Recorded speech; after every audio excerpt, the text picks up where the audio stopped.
La Cafetera es un programa de radio que se financia gracias a las aportaciones de los oyentes. Si te gusta el periodismo que defiende y sientes que te acompaña, hazte mecenas y ayúdanos. Infórmate en radiocable.com/mecenas. Buenos días, cafetera.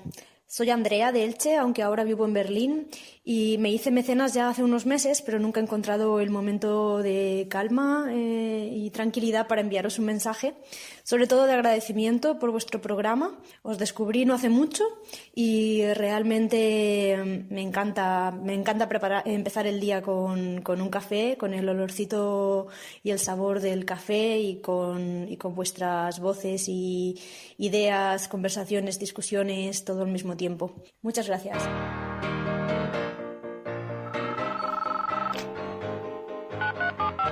Son las 8:30 de la mañana. Las 7:30 en la Casa Museo de José Saramago, en Tías, Lanzarote. Buenos días, mundo. ¿Quieres un café? La Cafetera. Dirige Fernando Berlín. En el programa La Cafetera de Radio Cable. Una entrevista en Radio Cable. Durante 20 minutos en Radio Cable y dice todo lo que van a escuchar. Mañana en La Cafetera de Radio Cable. Radio Cable, que ha conseguido una auténtica primicia, ha entrevistado esta mañana y ha conseguido situar esa entrevista y lo que le ha dicho en los titulares. Con María Navarro y Pilar de la Peña. This is Europe's moment. The Commission is today proposing a new recovery instrument worth 750 billion euro. Este es un paquete muy importante, es un salto muy relevante en la integración de la zona euro y es un mensaje político a nuestros ciudadanos. Vamos a endeudarnos juntos para hacer frente juntos a la crisis que tenemos por delante. Sobre todo, no volvamos rápidamente con reformas antisociales y austeridad que tanto daño han hecho a nuestras sociedades en el pasado. Hagamos de esto un instrumento útil para el futuro de nuestros ciudadanos.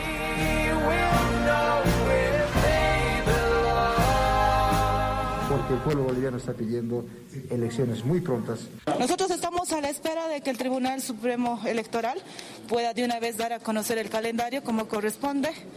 Y bueno, nosotros siempre hemos respetado la independencia de poderes, respetamos a las instituciones y ellos verán el momento adecuado para hacer ¿no? Creo que tenemos que seguir siendo conscientes de que esto no se ha terminado. El ir pasando de una fase a otra, el ir mejorando las restricciones que teníamos hasta ahora mismo de la movilidad, no implica que el riesgo sea cero. Todavía existe un riesgo.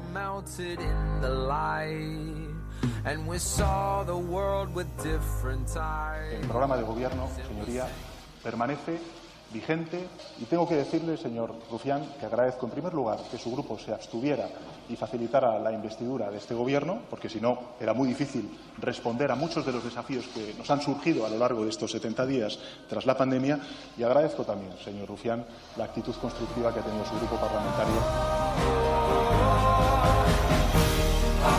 Señor Sánchez, por fin se ha puesto la corbata negra.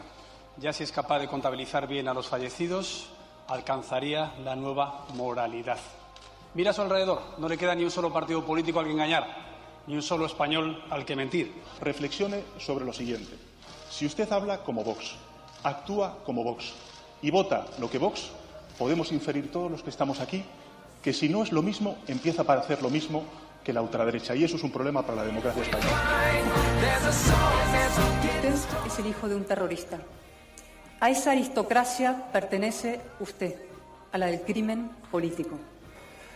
Usted acaba de cometer un delito aquí, en esta tribuna, y solo alguien con títulos nobiliarios es capaz de creerse con la impunidad de poder llamar terrorista a alguien que le salga gratis. Por lo tanto, invitaré a mi señor padre a que ejerza las acciones oportunas. Señora Álvarez de Toledo, quiero pedirle si quiere retirar, por favor, del diario de sesiones la expresión «su padre es un terrorista», refiriéndose al vicepresidente segundo del Gobierno. Su padre, como bien reconoce el señor Iglesias en este artículo, era militante del FRAP. Gracias. Lo retiraremos del diario de sesiones. Muchísimas gracias.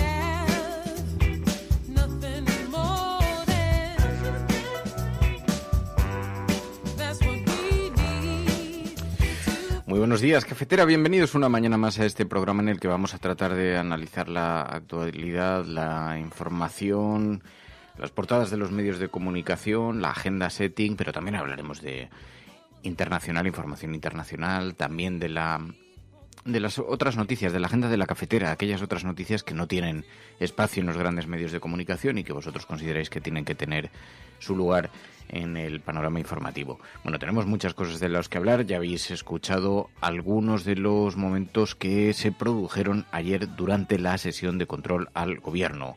Una sesión muy polarizada, una gran crispación. Desde la derecha se hicieron algunas insinuaciones, algunos comentarios, algunas descalificaciones extraordinariamente graves. Vamos a analizar todo esto un poco, aunque no es más que un retrato, un día más, una vez más, de nuevo, de la estrategia de desgaste que se ha iniciado contra el gobierno prácticamente desde el primer día que se formó el gobierno de coalición en España y en el que la oposición se ha mostrado de una forma muy virulenta. Pues de esto vamos a hablar. María Navarro, muy buenos días. Muy buenos días. Vaya sesión ayer parlamentaria, ¿eh? Bueno. La verdad es que ya tenemos algo de costumbre en esto, pero bueno, pero siempre es una barrera más, siempre es un salto más, siempre es un paso adelante más. Sí, sobre todo porque, bueno, pues la vida política sigue y hay que recordar que ayer se declaraba el luto oficial en este país que tanto venían demandando, era una de las principales demandas del Partido Popular. Sin embargo, pues ayer parecía que estaban más preocupados de otra cosa, ¿no? Querían pasar a un siguiente nivel.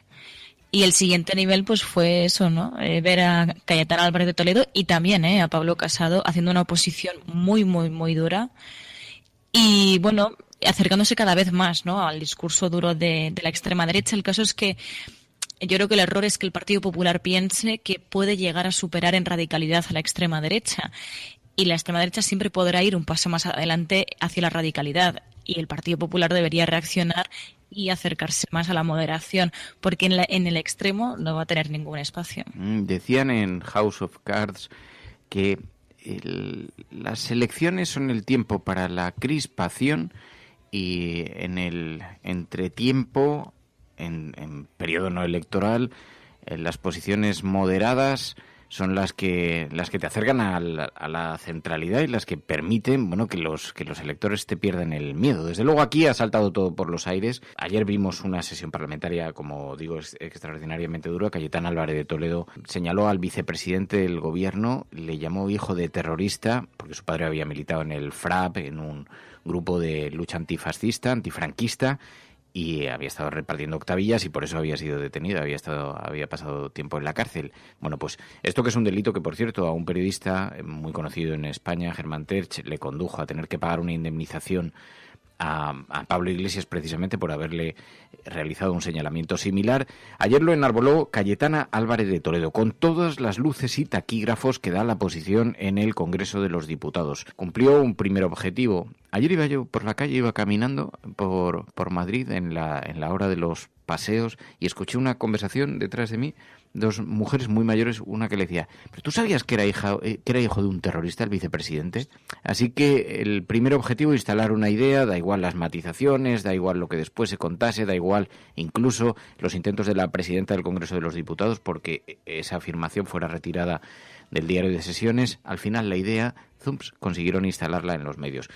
Ay, Cayetana, en todo caso, qué estrategia tan poco inteligente. Cayetana tan poco lista, que acaba de arruinar toda la estrategia del Partido Popular con Marlaska, a la que ha mandado de un exabrupto directo a Alaska. Porque, en efecto, el Partido Popular había centrado toda su estrategia en la descalificación del ministro del Interior después de la convulsión que está viviendo la cúpula de la Guardia Civil en este momento, y toda la atención quedó desviada ayer al debate político y a la confrontación política después de este cruce entre Cayetana Álvarez de Toledo y toda la repercusión que eso ha tenido después en el debate público, en las redes sociales. Se ha visto todo lo que se estaba discutiendo en torno a la Guardia Civil, a la cúpula, tal, ha quedado desplazado por un debate que en realidad es bastante estéril, que seguramente tendrá algo de recorrido judicial. Ya lo dijo Iglesias, que le iba a recomendar a su señor padre que llevase eso a los tribunales, así que tenemos el lío servido.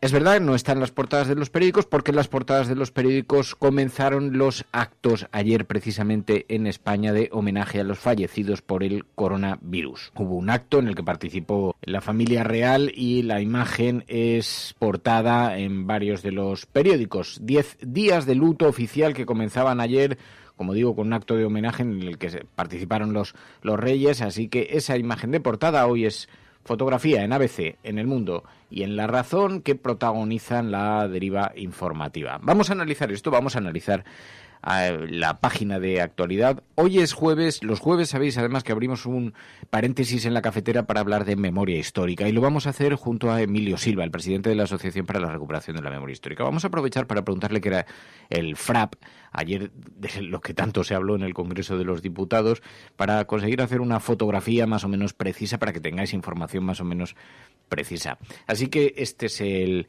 menú de la cafetera. Si lo estás escuchando, eres La Resistencia y no estás sola.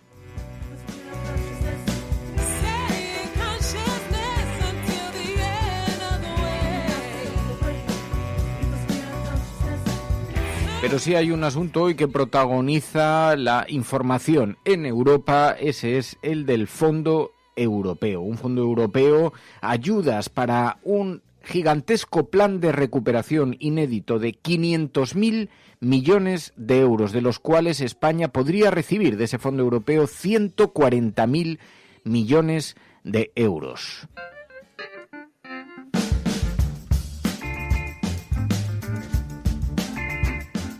Hoy es el asunto que eligen como apertura en el periódico El País. España podrá recibir del nuevo Fondo Europeo 140.000 millones porque la Unión Europea ha aprobado un histórico plan de reconstrucción. El periódico El País cifra en 750.000 millones. Hay una parte que será a fondo perdido, otra parte en préstamos. El Gobierno tendrá 77.000 millones a fondo perdido y 63.000 millones a disposición en préstamos.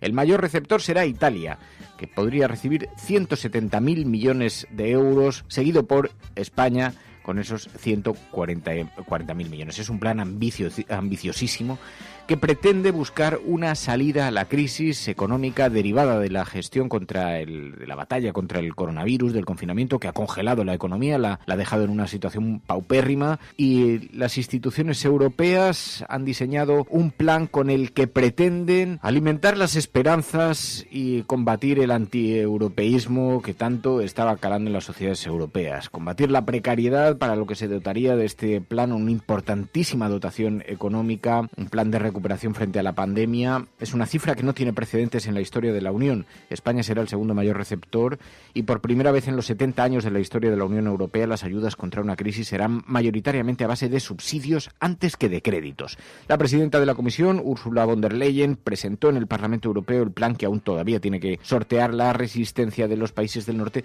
pero que en efecto les ha dejado con el pie cambiado. Ernest Urtasun, eurodiputado, celebraba así el fondo. Este es un paquete muy importante, es un salto muy relevante en la integración de la zona euro y es un mensaje político a nuestros ciudadanos. Vamos a endeudarnos juntos para hacer frente juntos a la crisis que tenemos por delante. Evidentemente queríamos más, queríamos un paquete mayor que tuviera mayor impacto macroeconómico. Me atrevería a decir que esto probablemente es lo mínimo para salvar nuestra zona euro y nuestro mercado interior. Y un mensaje muy claro para el Consejo. El futuro de miles de ciudadanos europeos no puede quedar rehén de lo que quieren 4 gobiernos, y digo bien 4 gobiernos, no 4 países, que no están a la altura del momento. Sí a la transición digital, por supuesto, sí a la transición ecológica. No olvidemos el componente social en sociedades que salen muy tocadas aún de la crisis anterior. Sobre todo, no volvamos rápidamente con reformas antisociales y austeridad que tanto daño han hecho a nuestras sociedades en el pasado. Hagamos de esto un instrumento útil para el futuro de nuestros ciudadanos. Bueno, y es muy interesante hoy echar un vistazo a la cuenta de Javier Solana. Ha sido un alto cargo en la OTAN, en la Unión Europea, y dice Javier Solana que hay que fijarse, es muy interesante el apoyo de la patronal holandesa a este acuerdo. El presidente de la patronal holandesa ha dicho en la radio nacional de ese país que la postura de su gobierno, que se opone a este gran paquete de ayudas, perjudica la posición holandesa en el mundo, porque, en efecto, como decía Urtasun, Esto deja en una situación a los países del norte, los deja con el pie cambiado, un poco más aislados. La propuesta de la Comisión Europea, insisten los expertos, los economistas, en que va en la buena dirección. Los 4 países, Holanda, Dinamarca, Austria y Suecia, que son los más reacios, quedan un poco más aislados y ahora se abre paso a un debate muy importante en el seno de la Unión Europea. La propuesta que lanza la Comisión acepta que una parte del dinero del plan sea subvención y otra préstamo. Esa era la gran batalla que ahora se ha ganado. Ahora lo que hace falta es que lo que nos corresponda como países sea gastado correctamente. La Unión Europea solicita activar 750.000 millones, 500.000 de ellos para transferencias, no para préstamos, y todo financiado con eurobonos a repagar con impuestos europeos. Eso sí, la izquierda europea lanza la advertencia, el temor de que finalmente sean las generaciones venideras quienes terminen pagando las consecuencias de este importantísimo paquete de medidas. En todo caso, como la situación que se nos avecina a todas luces, se nos anuncia muy grave, muy preocupante, es un importante paso que viene acompañado de otras noticias, como sabéis, muy negativas, porque Nissan, la compañía fabricante de automóviles, ha anunciado que cerrará la planta de Barcelona de producción. Son más de 3.000 empleos directos, casi 25.000 empleos indirectos que podrían verse afectados por esta situación. Así que se ha recibido con dolor esta mañana noticias económicas de esa naturaleza. Nissan anuncia hoy el cierre de la planta de Barcelona, cierra su fábrica de Barcelona y sus 3.000 empleados se quedan sin trabajo durante la crisis del coronavirus. Confirmará el cierre de su fábrica en la zona franca de Barcelona. Allí trabajan, como decimos, 2.800 personas. La planta llevaba meses advirtiendo de esta posibilidad, pero ahora, aprovechando la crisis del coronavirus, ha anunciado este cierre. Mientras tanto, también Ford Almusafes acuerda el ERE de 350 trabajadores, Alcoa pretende despedir a 500 trabajadores en Lugo. En fin, hay mucha preocupación por la situación económica derivada de todo el frenazo financiero que hemos vivido a cuenta del coronavirus.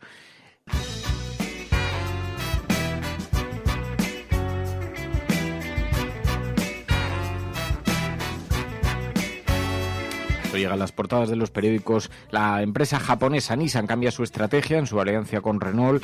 Nissan ha decidido cerrar esa fábrica en Barcelona y la firma automovilística japonesa anunciará esta medida en la presentación del plan estratégico a 3 años. Renault, Nissan y Mitsubishi revelaron esta hoja de ruta para renovar la alianza creada en el año 99 y el plan consiste, dice, en más sinergias, menos duplicidades para tratar de reducir en un 40% el coste de los nuevos modelos, una estrategia que incluye clausurar la planta catalana. Así que francamente, una muy mala noticia que tiene muy preocupado también al sector financiero, que coincide con este anuncio. España recibirá 140.000 millones de un plan de ayudas europeos sin precedentes, 77.000 de ellos a fondo perdido para España, dice hoy el periódico de Cataluña en su portada. La CE propone este plan de ayudas, de los que 500.000 son no reembolsables. El PIB de la eurozona caerá hasta un 12%, de ahí está derivada la preocupación. Y en la portada, diversos comercios cerrados allí en Cataluña con la persiana echada y la gran preocupación por la economía europea. Bueno, mientras tanto, claro, está la cuestión sanitaria, que tiene todavía muy preocupadas a las autoridades sanitarias. Veíamos a Fernando Simón ayer, insistía, esto no ha terminado. Cuidado con el exceso de confianza porque puede tener consecuencias gravísimas. Ya os comentábamos en el programa de ayer que en Lleida un cumpleaños había contagiado a 20 personas que habían asistido, aunque los grupos están permitidos solamente de 10 personas, pero 20 personas, 20 de los asistentes habían quedado contagiados por la celebración de un cumpleaños en la que había un par de personas que estaban infectadas y terminaron 20. Yo creo que tenemos que seguir siendo conscientes de que esto no se ha terminado. El ir pasando de una fase a otra, el ir mejorando las restricciones que teníamos hasta ahora mismo de la movilidad, no implica que el riesgo sea cero. Todavía existe un riesgo, todavía existe la posibilidad de que a partir de un brote que se produzca por una pequeña fiesta inocente, todos tenemos muchas ganas de volver a tener fiestas familiares o con los amigos, pero tenemos que ser muy conscientes de que un solo brote podría ser el inicio de otra epidemia o otra onda epidémica a nivel nacional. Así que sigue habiendo una gran preocupación por la expansión del coronavirus y siguen pidiendo desde las autoridades que se respeten las normas que se han dictado. Mientras tanto, también hay una batalla con las cifras, hay una gran complicación por conocer el alcance real del coronavirus, el impacto que ha tenido en la sociedad española. Algunos de los números, además de las cifras, revelan que una buena parte de los registros ocultan cifras que nadie sabe muy bien cómo ubicar. Dice el periódico de Cataluña hoy en la portada: registradas casi 45.000 muertes más que las esperadas, dice hoy el periódico de Cataluña en su portada. También en el periódico El País, los registros suman 43.000 muertos más de lo normal en España. Solo en residencias de ancianos se han contabilizado 19.000 fallecidos.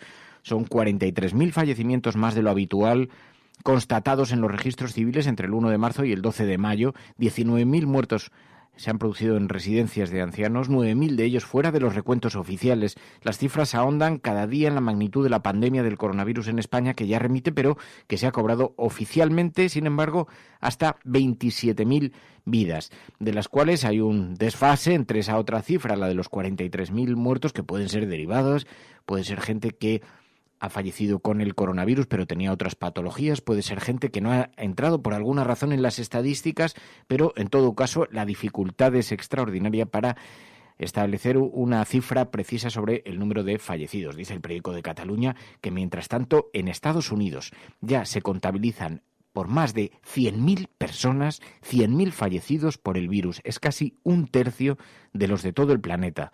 Así que Estados Unidos, uno de los epicentros actualmente de la expansión del coronavirus, y habrá que ver otros lugares. Latinoamérica está en el foco de la preocupación global. Bueno, registradas en España 43.000 muertes más de lo habitual durante la pandemia, también titular en la Vanguardia, y las víctimas del COVID con nombre propio. Numerosas personas en estos 10 días que se han elegido para ser marcados como símbolo de luto oficial por este país a los fallecidos. Hay numerosos actos que se han celebrado. Faltan miles de muertos por honrar, dice el periódico ABC, también en la portada del periódico El Mundo. España llora por miles de compatriotas. España guardará luto por los fallecidos durante la pandemia hasta el 6 de junio. Ayer, el primer día de luto, las instituciones oficiales rindieron un minuto de silencio. Y mientras tanto, el discurso del rey Felipe VI en Zarzuela, donde estuvo acompañado por su familia, es recogido también en las portadas de los periódicos con esa fotografía en vestidos de luto, en esa imagen que, como digo, copa la fotografía de portada. España llora, el luto de la familia real. España llora por tantos miles de compatriotas, recogen hoy los periódicos en sus portadas. Bueno, y como ayer había sesión de control al gobierno, allí, como decía María, a pesar de que era el día en el que comenzaba la declaración de luto oficial, 10 días que obliga a las instituciones a mantener respeto, incluso no solamente simbólico, también cuestiones como el minuto de silencio. En fin, se espera, se presupone, se anhela un cierto sosiego en un clima como este, donde tanta gente ha sufrido la pérdida de sus familiares, porque incluso ante las cifras oficiales, cerca de 30.000 personas, son 30.000 familias, 30.000 centros de trabajo, 30.000 grupos de amigos afectados por la pérdida de algún ser querido, y ni siquiera ante esta declaración es posible conseguir algo de sosiego en el Congreso de los Diputados. Ayer vimos al Partido Popular escorándose, dicen hoy los medios de comunicación, a lugares que antes parecían reservados a la extrema derecha. Pablo Casado, el líder del Partido Popular, lanzaba este mensaje al presidente del Gobierno. Señor Sánchez, por fin se ha puesto la corbata negra. Ya si es capaz de contabilizar bien a los fallecidos, alcanzaría la nueva moralidad. Mira a su alrededor, no le queda ni un solo partido político al que engañar, ni un solo español al que mentir. Y Pedro Sánchez, el presidente del Gobierno, respondía al líder de la oposición, de la derecha, Pablo Casado, con esa afirmación. Su oposición se puede caracterizar por 3 cuestiones, señor Casado. La primera es que usted se opone a cualquier cosa que haga el Partido Socialista, Unidas Podemos, este Gobierno. A cualquier cosa. La segunda dimensión de su oposición es concurso de posados, señor Casado. Usted, durante estas 10 semanas, lo único que ha hecho ha sido posar. Delante de un espejo, muy enfadado aparentemente, al lado de unas ovejas. Señoría, usted concursa y compite con la señora Ayuso en posados. Y, en tercer lugar, muy al ladito de la ultraderecha. Señor Casado, reflexione sobre lo siguiente. Si usted habla como Vox, actúa como Vox y vota lo que Vox, podemos inferir todos los que estamos aquí que si no es lo mismo, empieza a parecer lo mismo que la ultraderecha. Y eso es un problema para la democracia española. Así que un debate muy crispado donde el Partido Popular siguió insistiendo y llegó a tal punto de crispación el debate que se escucharon cosas como estas. Ustedes están dejando miles de españoles atrás, y ahora están manchando el buen nombre de la Guardia Civil. Hace más de 100 años, el fundador de la Guardia Civil, el duque de Ahumada, se negó a cumplir una orden injusta del general Narváez. Esa decisión la tomará mi sucesor, no yo. Más de un siglo después, el general Laurentino Ceña ha hecho lo mismo con su gobierno. Ha preferido irse que tomar una decisión injusta. Si Roldán no logró acabar con la Guardia Civil, ustedes tampoco lo harán. ¿Es usted consciente de lo que acaba de decir, señor García Egea? ¿Ha leído usted el papel que le han escrito? ¿Está usted llamando a la insubordinación de las fuerzas y cuerpos de seguridad del Estado? ¿Está usted invitando, señor García Egea, a que nuestros policías y nuestros guardias civiles... Silencio, por favor. ¿A ustedes no se le cae la cara de vergüenza de reírse en un día de luto oficial, señorías? ¿Está usted pidiendo, señor García Egea, a los miembros de las fuerzas y cuerpos de seguridad del Estado que incumplan las órdenes que consideren por iniciativa e incitación de ustedes injustas? ¿Usted es consciente, en su enorme lucidez, señor García Egea, de lo que está diciendo aquí? Sean ustedes prudentes, que nos estamos jugando la democracia, señoría. Los elogios de Teodoro García Egea del Partido Popular en esa comisión, en esa comisión de control al gobierno, los elogios a aquellos guardias civiles que incumplen las órdenes, tuvieron esta respuesta por parte del vicepresidente Iglesias. Todavía sigue la polémica en las portadas sobre la crisis en la cúpula de la Guardia Civil. Para los periódicos conservadores, para los periódicos de la derecha, Marlaska ha aprovechado esta crisis para hacer una purga en la Guardia Civil, tras la dimisión del director operativo destituido al número 3. Y Casado afirma que sigue el escándalo.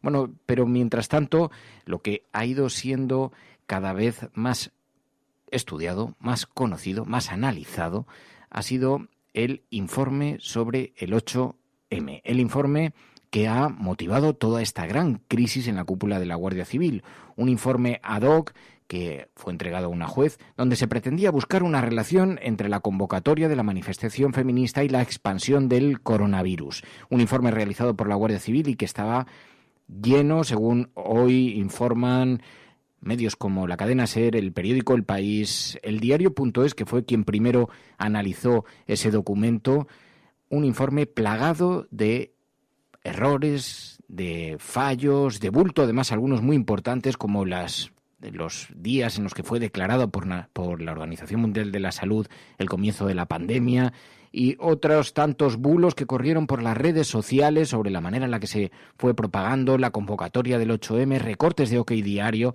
Todo eso componían un informe supuestamente oficial entregado a la juez para intentar buscar vínculos entre la manifestación feminista y el 8M. Según el periódico La Razón, el 8M, Sánchez vuelve a usar a la abogacía del Estado contra los jueces.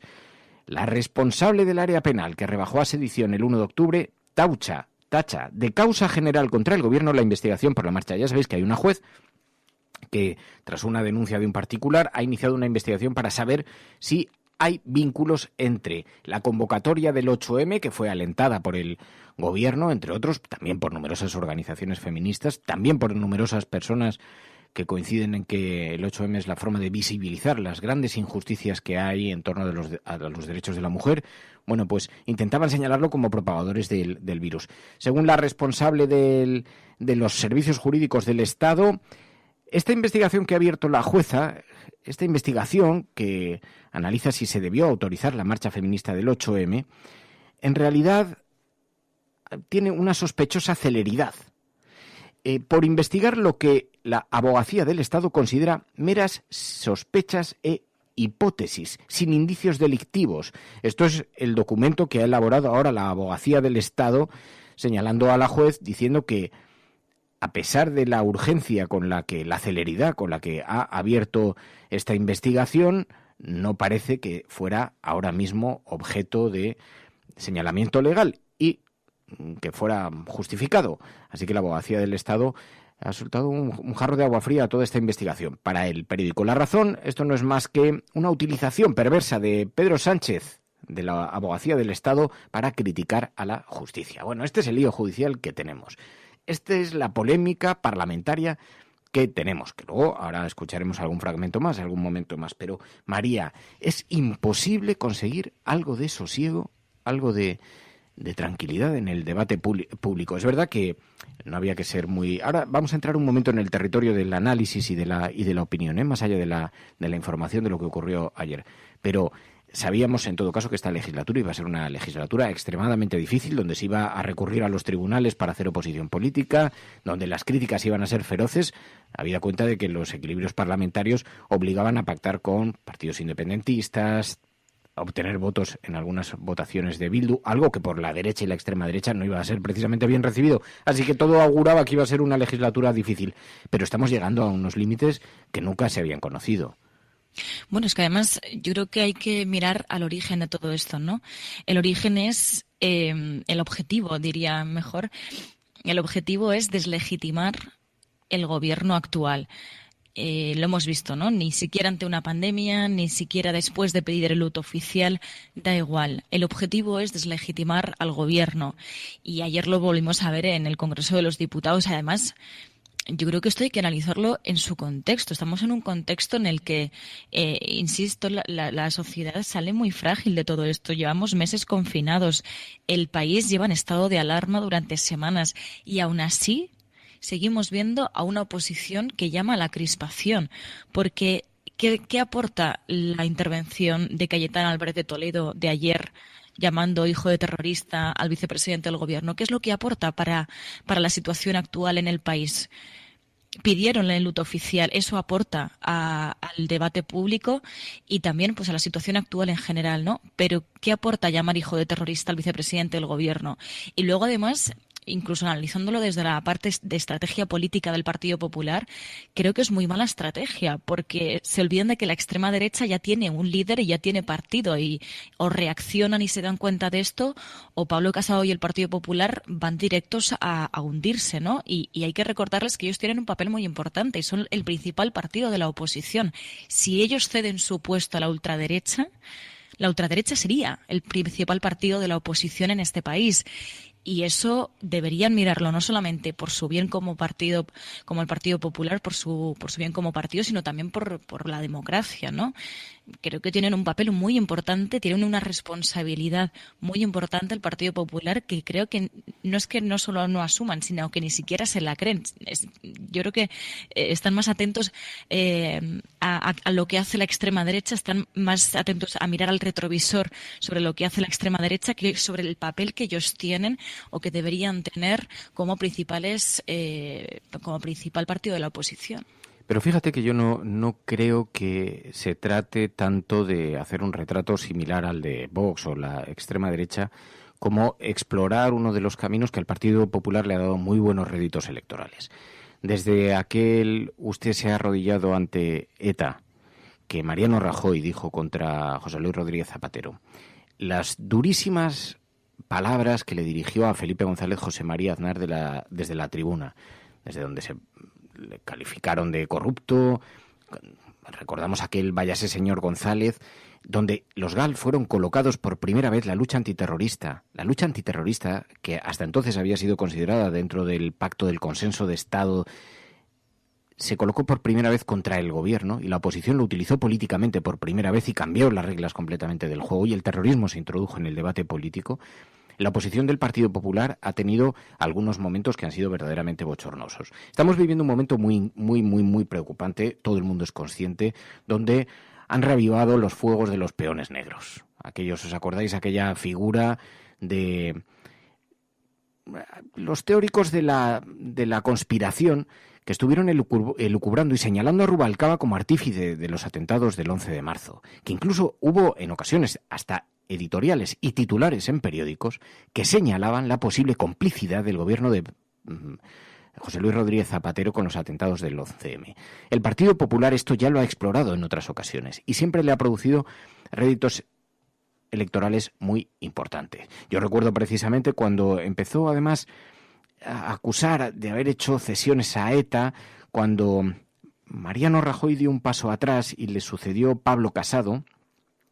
Pasamos de escuchar de la traición de ZP a los muertos de ETA al golpismo de Pedro Sánchez. ¿Os acordáis de el golpismo que estaba poniendo en marcha después de la moción de censura? Le acusaron de ser responsable de un golpe de Estado. Esto en el año 2018. Bueno, pues coincidía precisamente con la estrategia. Se habían presentado algunos barómetros del CIS que apuntaban a que el Partido Popular no conseguía capitalizar al nuevo representante, a Pablo Casado, y empezaron a ejercer una labor de oposición durísima, y esto empezó a tener impacto en las encuestas del CIS. Así que la dirección del Partido Popular consideró que la estrategia de tensión le tenía que dar réditos electorales. Esto viene descrito en algunos editoriales, en algunos artículos de aquella época. Si buscáis, por ejemplo, en Google, de la traición de ZP a los muertos de ETA al golpismo de Sánchez, encontraréis alguna información que establece esa relación entre las encuestas y la oposición del Partido Popular. Así que nos han acostumbrado, pero es verdad, están reavivando, resucitando las teorías de la conspiración, las teorías del golpismo, arrodillados ante ETA, pactando. Ahora hay quien incluso está lanzando en las redes sociales insinuaciones que apuntan a que toda esta bronca que hay en la cúpula de la Guardia Civil en realidad no serían más que cesiones a Bildu para garantizarse el apoyo. Bueno, y todo tipo de teorías de la conspiración que están circulando estos días y que están poniendo a circular. Bueno, el clima de tensión llega a tal momento, que escuchamos incluso ayer a Cayetana Álvarez de Toledo, portavoz en el Partido Popular, llamando hijo de terrorista a Pablo Iglesias. Vamos a hablar de esto de la aristocracia. Ha hecho usted referencia a mi título de marquesa, a la clase social, la aristocracia, una y otra vez en definitiva, ¿no? Como usted muy bien sabe, los hijos no somos responsables de nuestros padres, ni siquiera los padres somos del todo responsables de lo que vayan a ser nuestros hijos. Por eso se lo voy a decir por primera y última vez. Usted es el hijo de un terrorista. A esa aristocracia pertenece usted, a la del crimen político. Señora Marquesa, si piensa usted que llamando terrorista a mi padre me va a provocar y va a conseguir que pierda la compostura, se equivoca. Usted acaba de cometer un delito aquí, en esta tribuna, y solo alguien con títulos nobiliarios es capaz de creerse con la impunidad de poder llamar terrorista a alguien que le salga gratis. Por lo tanto, invitaré a mi señor padre a que ejerza las acciones oportunas. Españoles. Franco ha muerto. Por cierto, aquí ha habido una masacre, cambio. Oye, pero de verdad una masacre, ¿eh? El hombre de excepción, que ante Dios y ante la historia. ¡Quieto todo el mundo! ¿Quiénes? Que acaban de ocupar el Parlamento. ¿Quién lo dice esto? Coño, yo que lo acabo de oír. Ah, amigo, tú eres un mierda. ¿Por qué? Porque no has creído nunca. Joder, qué bárbaro, oye. No has creído nunca. Estoy impresionado. No has creído nunca. Todos contra la reacción. Todos contra el fascismo. Confirmo que he ordenado a las autoridades civiles y a la Junta de Jefes de Estado Mayor que tomen todas las medidas necesarias para mantener el orden constitucional. Es que creo que nosotros estamos para mirar al futuro, para encargarnos de los problemas de las personas, de los vivos, y para dejar a los muertos que descansen en paz. Oír a un cura decir rojo asesino, todos los rojos son unos asesinos, y saber que mi padre era rojo y que lo habían matado. Es por el bien de todos los infelices que han muerto por tráfico. Las grandes, las olas de ciertas llanuras, galopa caballo. El mensaje de la patria eterna que dice a todos sus hijos: paz, piedad y perdón. Estás escuchando La Cafetera. Bueno, pues hoy es jueves y ya sabéis que los jueves abrimos una página de la historia con Emilio Silva. Emilio Silva, muy buenos días. Pues muy buenos días. Ayer me acordé mucho de ti porque vaya sesión de control al gobierno, qué tensión, pero allí salieron algunas cuestiones que pensaba, digo, qué interesante que mañana charlemos con Emilio Silva para refrescar conceptos. Los títulos nobiliarios del franquismo, la bronca de ayer en el Congreso de los Diputados los colocó sobre la mesa y también el FRAP. Se colocó esto y pensaba, claro, sobre los títulos nobiliarios que se repartieron en el franquismo, también es un asunto que nunca se colocan en el debate, pero dan para una novela, ¿eh? Bueno, yo creo que además se puede vincular totalmente con, yo no le llamaría sesión de control, igual hay que poner otro nombre a ese tipo de sesiones, porque son bastante descontroladas, ¿no? Pero yo creo que escenifican muy bien lo que ocurrió y cómo estabilizó la democracia la transición, ¿no? Mientras hay un montón de generales golpistas, ¿no? Y bueno, sus descendientes que tienen títulos nobiliarios, quienes luchaban contra la dictadura son calificados de terroristas, ¿no? Y eso explica muy bien la normalidad que estableció la transición española, ¿no? Y cómo realmente tiene de algún modo contaminado a este país, ¿no? Porque bueno, nosotros hemos crecido viendo películas de norteamericanos en Europa, alemanes intentando derrocar el nazismo, tumbar los cañones de Navarone o reventar la operación Valkyria una sede donde va a llegar Adolf Hitler. Y es curioso, ¿no? Porque aquí se ha construido una cultura política a través también del uso, ¿no? Que se ha hecho políticamente del terrorismo, que no lo justifica en ningún caso, pero se ha hecho un uso interesado para otras cosas de esa realidad. Y al final la gente que luchó contra el franquismo, pues es amablemente calificada de terrorismo, no tiene ningún reconocimiento público. Y mientras tanto, bueno, pues un montón de generales que hubieran sido juzgados como criminales de guerra, ¿no? Pues fueron reconocidos por Franco, que intentó hacer una especie de corte personal, ¿no? Cuando ya se estabiliza la dictadura, pasa la Segunda Guerra Mundial, él tiene idea de establecer. Bueno, igual si hubiera tenido un hijo varón, hubiera intentado establecer una dinastía, ¿no?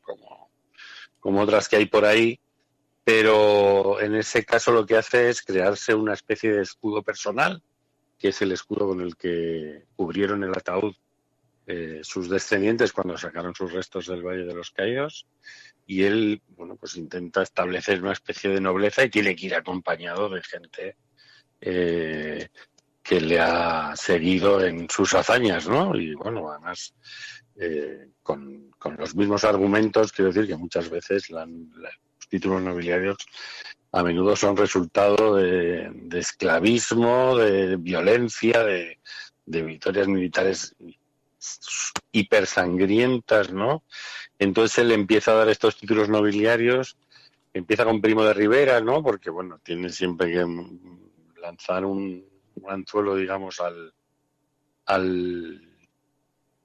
falangismo, y entonces van pasando por esas titulaciones Mola, Podellano, Dávila, todos los Salique, todos los generales Varela más violentos, más salvajes, ¿no? Pues van recibiendo sus títulos de conde y de marqués y van creando esa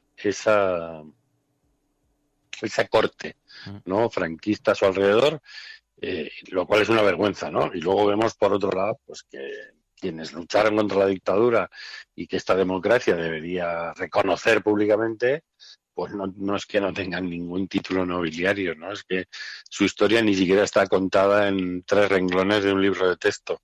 Pues esto explica muy bien una cosa que yo creo que hay frases a veces que se repiten mucho y que están destinadas a engañarnos, ¿no? Y es que cuando alguien dice nueva normalidad, hay que presuponer que hay una vieja normalidad, ¿no? Antes de esto.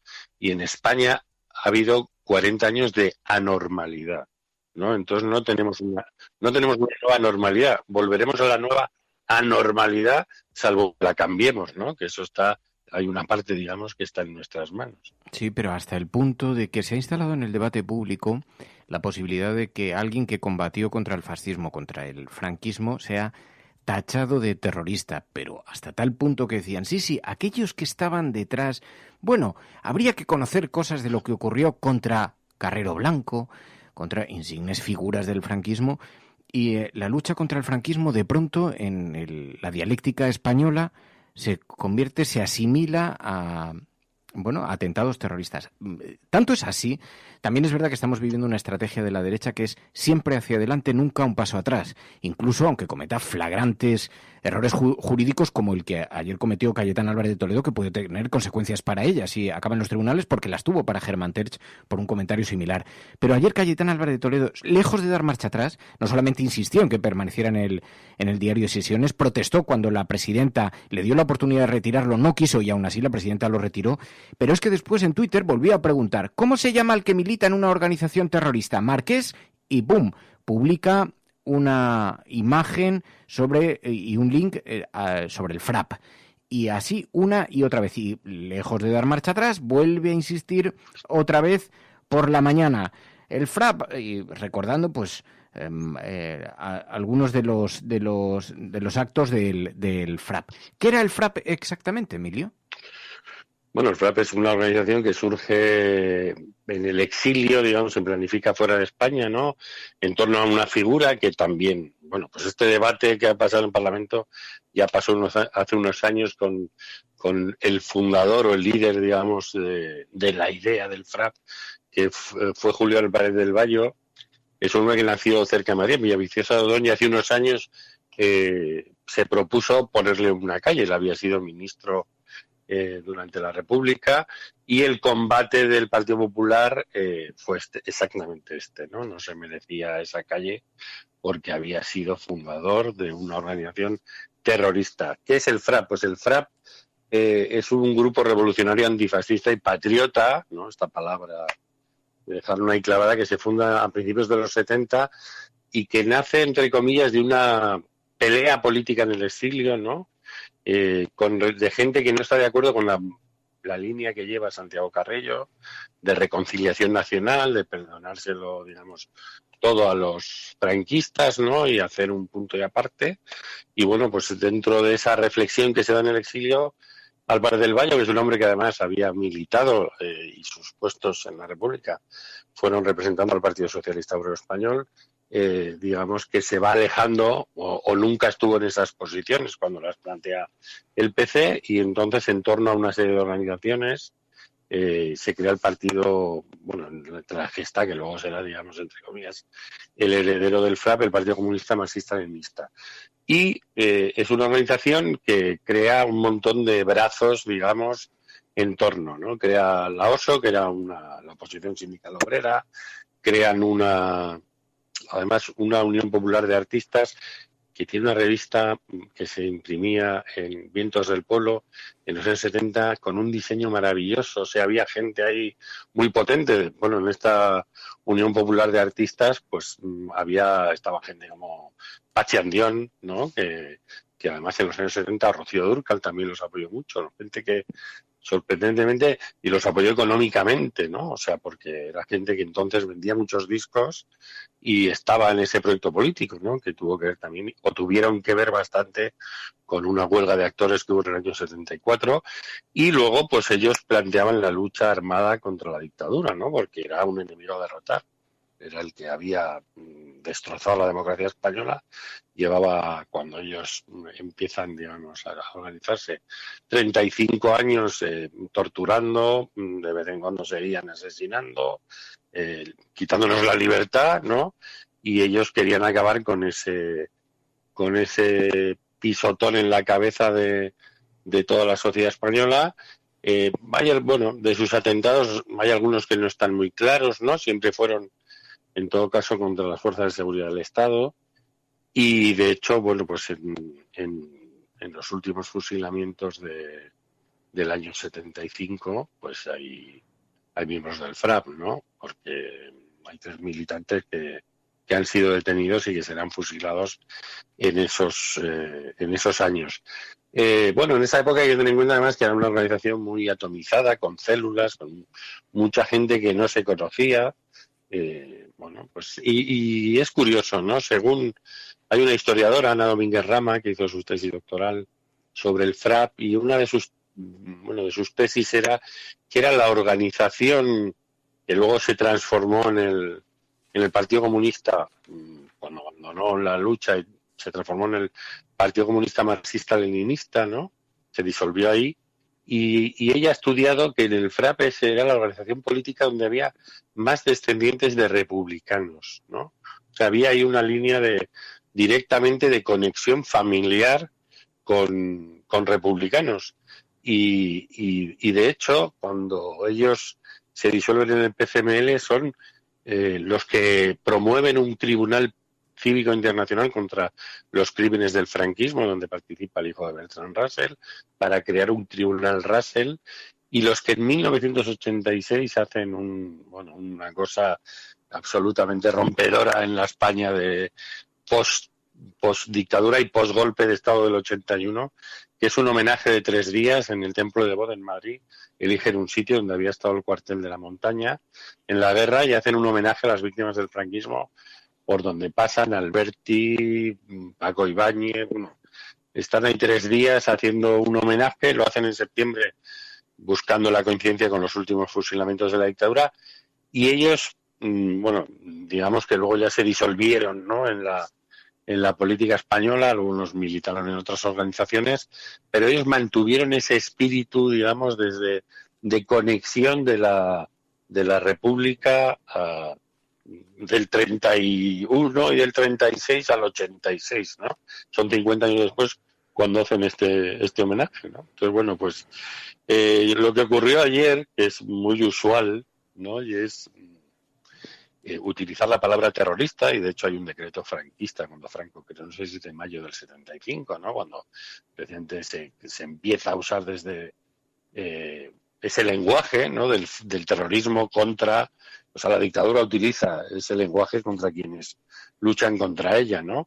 Y bueno, pues en otros países esa resistencia, pues en Francia tiene o ha tenido, porque viven muy poquitos, pero han tenido todo tipo de reconocimientos públicos de ventajas sociales. O sea, los resistentes franceses pueden ir en verano a residencias del Estado a la costa, tienen un montón de beneficios sociales, de no pagar el transporte público, algo que es inimaginable, ¿no? Y aquí el problema es que la cultura que se construyó en la transición, la de la vieja anormalidad, que va a seguir siendo la nueva anormalidad, es que a toda esta gente que se jugó muchas cosas para que un día se abrieran las urnas en las que entraran papeletas de todos los colores, porque eso era la democracia y así había sido en la Segunda República, que tuvo gobiernos de distinto signo político, pues toda esa gente pues ha sido criminalizada.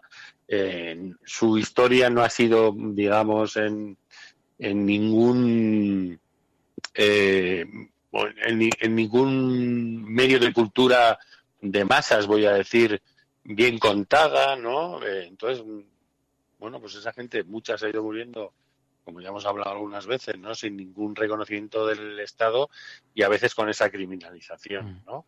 En el caso ayer hubo, además, luego mucha gente comentando en las redes sociales, porque el señalamiento al padre de Pablo Iglesias, había militado en el FRAP, había estado repartiendo octavillas, fue detenido por eso y no sé si fue en alguna de las denuncias que ha ganado Iglesias sobre esto, señalaban al padre como autor de una de las muertes o haber participado en una de las operaciones en las que falleció un policía, y le señalaban con esto. No era posible porque estaba en la cárcel en aquel momento el padre de Pablo Iglesias, así que difícilmente pudo participar en ningún acto de esa naturaleza, así que más allá incluso de la perspectiva desde la que se aborda ese movimiento, ni siquiera la figura del padre el padre de Pablo Iglesias estaba en aquel momento en libertad, ¿no? Claro, hombre, yo creo que en el caso de Terch lo que hizo era como periodista, ¿no? Y en el caso de lo que ocurre en Parlamento hay otro tipo de legislación, ¿no? Y quizás es más difícil eso tenga una sentencia, ¿no? Porque dentro del juego político sí caben muchos, hay hay márgenes que no se están permiten fuera del Congreso. Cosas que eso lo sabe Cayetana no Álvarez de Toledo y precisamente por eso ella sabe dónde está jugando, pero bueno, lo triste es que lo que pasa es que luego lo ha difundido por las redes sociales. Yo no sé si tiene la misma consideración lo que se bueno, ella es una redes diputada y es en el ejercicio de sus funciones como tal, ¿no? Bueno, no sé, pero más allá de eso, ¿no? Pues lo que hay que hacer es tratar de cambiar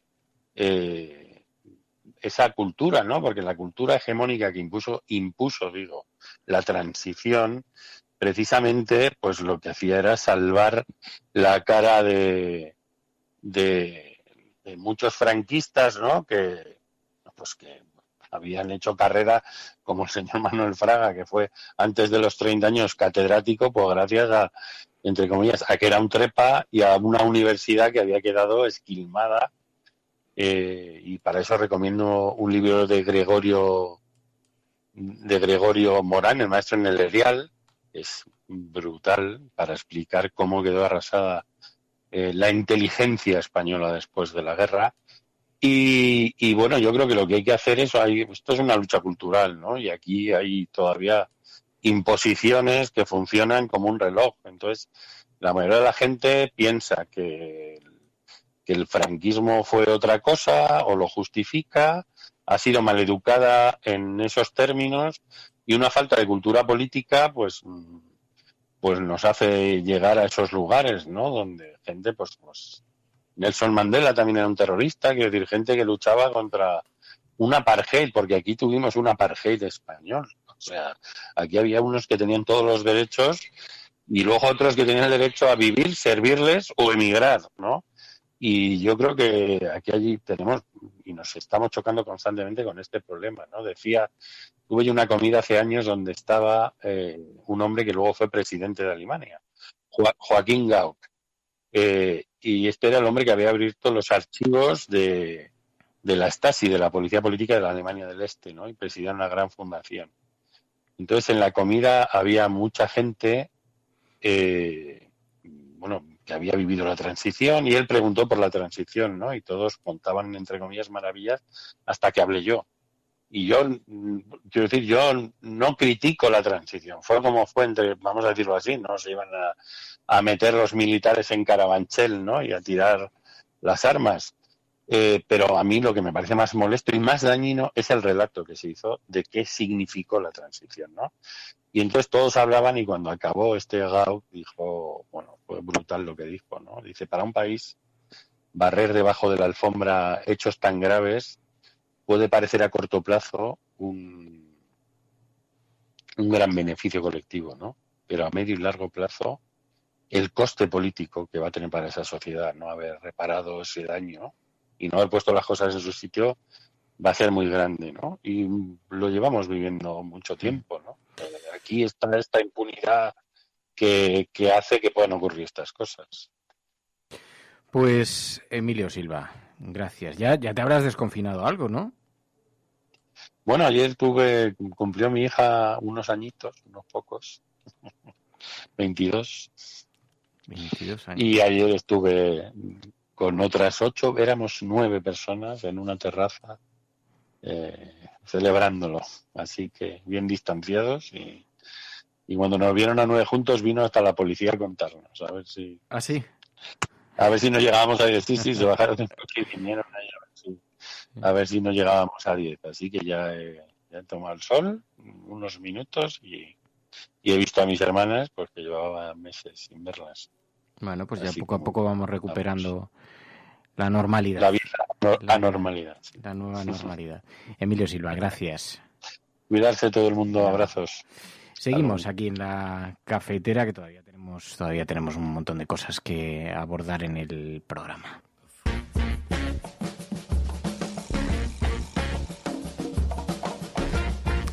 Pero cuando las cosas van mal, nosotros proyectamos un filete en las nubes y contactamos con Javier Gallego. No sé si esto te convierte en Robin. No lo sé. Puede ser, pero bueno, siempre... Podría ser. Es bonito de tal manera que has hecho esta metáfora porque Yo siempre he sido muy de Batman. De hecho, tenía obsesión por el personaje. Incluso en una de mis gabardinas llevaba siempre una chapa de Batman. Así que, bueno, me gusta que hagas esta referencia. Ah, me gusta. Oye, pues ya hablaremos un día sobre la filmografía alrededor de Batman, porque hay algunas que son pésimas, pero hay otras que son bien interesantes, que se bueno, hay algunas que son obras maestras, sin duda alguna. Sí. Javier Gallego, ¿cómo estás? Pues yo bien, mucho mejor que El País y mucho mejor que el clima político, sin duda. No te metas con el periódico de la mañana independiente, pero es verdad que el clima político está mal y, en efecto, ayer vimos una sesión extraordinariamente crispada en el Congreso de los Diputados, una sesión de control. Hemos visto cómo se lanzaban reproches. Hemos visto al Partido Popular, a Cayetana Álvarez de Toledo, en su mejor retrato. Ayer vimos una sesión de control miserable, con una retórica insurreccional y franquista, básicamente, porque tenemos a Teodoro García Egea, que llamó a la insubordinación de los mandos de la Guardia Civil frente al gobierno, lo cual es claramente un llamamiento, por lo menos, de estética golpista, si no directamente golpista. Y en el caso de Cayetana Álvarez de Toledo, traspasó todos los límites de la decencia y sobre todo también de la historia. Y demostró que no es más que otra franquista, esta señora de alta cuna, que sin embargo tiene muy bajas formas. Cuando llamó terrorista al padre de Iglesias y por tanto a él hijo de terrorista, lo que está básicamente es legitimando la dictadura y deslegitimando la lucha contra la misma, porque el padre de Iglesias, hay que recordarlo, perteneció al Frente Revolucionario Antifascista FRAP, que luchó activamente entre el año 73 y 75 contra el régimen totalitario de Franco. Eso no se puede considerar terrorismo, ni mucho menos. La lucha por la democracia y por la libertad es absolutamente legítima contra un régimen dictatorial, como la historia sabe y reconoce. Y además hay que recordar que 3 de los últimos 5 fusilados por el franquismo, en el fatídico último fusilamiento a finales del año 75, son del FRAP. Es decir, es un insulto a la democracia que esta señora disfruta, aparte de un insulto personal a Iglesias y a su familia. Me gustó mucho el tuit que sacó la madre de Pablo Iglesias, pues demostrando su cariño a su marido y su admiración por la lucha que este hombre, como tantos otros hombres y mujeres, llevaron durante el franquismo. Algunos de ellos, desgraciadamente, se han ido a la tumba sin el reconocimiento suficiente y sin la reparación y la justicia que requieren. Que esta señora utilice el Parlamento democrático, de esa democracia que otros lucharon por traer, para escupir y vomitar esta basura, pues bueno, solo la coloca a ella donde le corresponde, es decir, a quien la retrata es a ella. Y también hay que decir que básicamente lo que está buscando es casito de Pablo Casado, porque se está viendo apartada de la cúpula del presidente, el líder del Partido Popular, y entonces aprovecha sus últimas balas para intentar armar mucho ruido y parecer el animal más fiero de la manada, a ver si así le recupera a su amo. Ahora hemos inaugurado una etapa en la que no están dispuestos a dar ni un paso atrás, a pesar de la enorme salvajada que ayer manifestó, retrató, del retrato que hizo en el Parlamento. Lo que hemos visto es que vuelve a publicar en Twitter, en las redes sociales, vuelve a insistir en lo mismo. Ahí donde ha visto que ha obtenido un titular, no va a dejar ese... Claro, es que es lo que van buscando, y en realidad, bueno, es inevitable que el titular se produzca cuando lo hacen, pero no hay que entrar en su retórica, en esta dialéctica de los puños y las pistolas que decía el ínclito Primo de Rivera, que parece que lo están siguiendo al pie de la letra, ¿no? Esa dialéctica de eso, de la violencia, de la tensión y de la crispación. Hay que empezar a salirse de ese lenguaje y empezar a hablar de los temas importantes. Y los temas importantes es que mañana se va a aprobar el ingreso mínimo vital, que es un avance histórico en este país, que rescata a las familias más vulnerables, y el gobierno, en lugar de tirarse disparos al pie, como a veces hace con decisiones erróneas en la comunicación y a veces en la gestión, como hemos visto incluso en la gestión del cese de Pérez de los Cobos, que creo que ha sido un innecesario error por parte del gobierno, otro más, pues en lugar de centrarse en eso, lo que debería centrarse es en las cosas importantes que tiene que hacer, algunas de las cuales las está haciendo bien y otras que no las está haciendo bien las tendría que mejorar. Tenemos hoy, esta mañana, la tristísima y muy preocupante noticia del cierre de las plantas de Nissan, de Alcoa, y el gobierno tiene una ingente labor que hacer para taponar las muchísimas grietas que se abren con esta crisis. Lo que también resulta ignominioso es que en esta situación lo que escuchemos en el Parlamento por parte de la oposición sea este griterío, esta algarada, este tiroteo. Y lo que veamos encima de parte de las fuerzas del orden sean guerras sucias y cloacas para intentar hacer caer un gobierno democrático, apoyado además por una caverna que está encendidísima y por medios, digamos, del sistema, de los grandes medios, las grandes televisiones, también bombardeando en el mismo sentido. O sea, que hay una responsabilidad generalizada en el intento de hacer caer un gobierno que a muchos no gusta, especialmente porque está Unidas Podemos dentro. Y creo que esto hay que denunciarlo una y otra vez, sin dejar de señalar los errores del gobierno, insisto, y lo que tenemos que hacer la población es empezar a hablar de los temas que nos importan, y los temas que nos importan son el paro, la precariedad y cómo vamos a salir de esta crisis. Ellos, me refiero a la oposición, no hablan de nuestros problemas. ¿Por qué caemos nosotros en hablar de los suyos? Absolutamente. Oye, hoy vais a analizar esto en carne cruda, tricornios, mentiras, cloacas de Estado, la guerra abierta en interior. Vais a abordarlo, ¿no? Bueno, es que además hay una cosa muy llamativa. Aquí ha ocurrido por el error de Marlaska en el cese de Pérez de los Cobos, en el que creo que se precipitó. Al final se ha dado la vuelta a las tortillas. Aquí lo que estamos es ante un caso de guerra sucia interna de oficiales de la Guardia Civil con inclinaciones golpistas, como ha tenido antaño el cuerpo, intentando derrocar un gobierno legítimo, electo, que salió de las urnas, elegido por el pueblo español. Y eso es de una gravedad absoluta, ya lo dije ayer aquí. Sin embargo, por una decisión estratégicamente mal colocada, al final se da en parte la vuelta a la tortilla, como hemos visto en las portadas, sobre todo, claro, de la derecha, que con ese patrioterismo barato defienden, digo yo en mi artículo, a la institución sin importarle a las personas que la están manchando. Es decir, a bulto. Se defiende la monarquía igual que se defiende al cuerpo de la Guardia Civil, sin importar que hay personas dentro que están manchando su nombre y que están confabulando contra el sistema democrático y de derecho, o sea, presentando pruebas manipuladas y presentando informes falsos a una juez en un juicio para que se impute al delegado del gobierno y, si se puede, incluso al ministro de Sanidad, etcétera. Es decir, esto es de una gravedad inimaginable. Esas personas deberían ser inmediatamente cesadas cuando todo esto se depure, y también ante los tribunales se tendrían que depurar sus responsabilidades. Y se está hablando aquí de que si el ministro Marlaska ha intentado intervenir en la Guardia Civil. El ministro Marlaska tiene toda la legitimidad para quitar a las personas que no son de su confianza.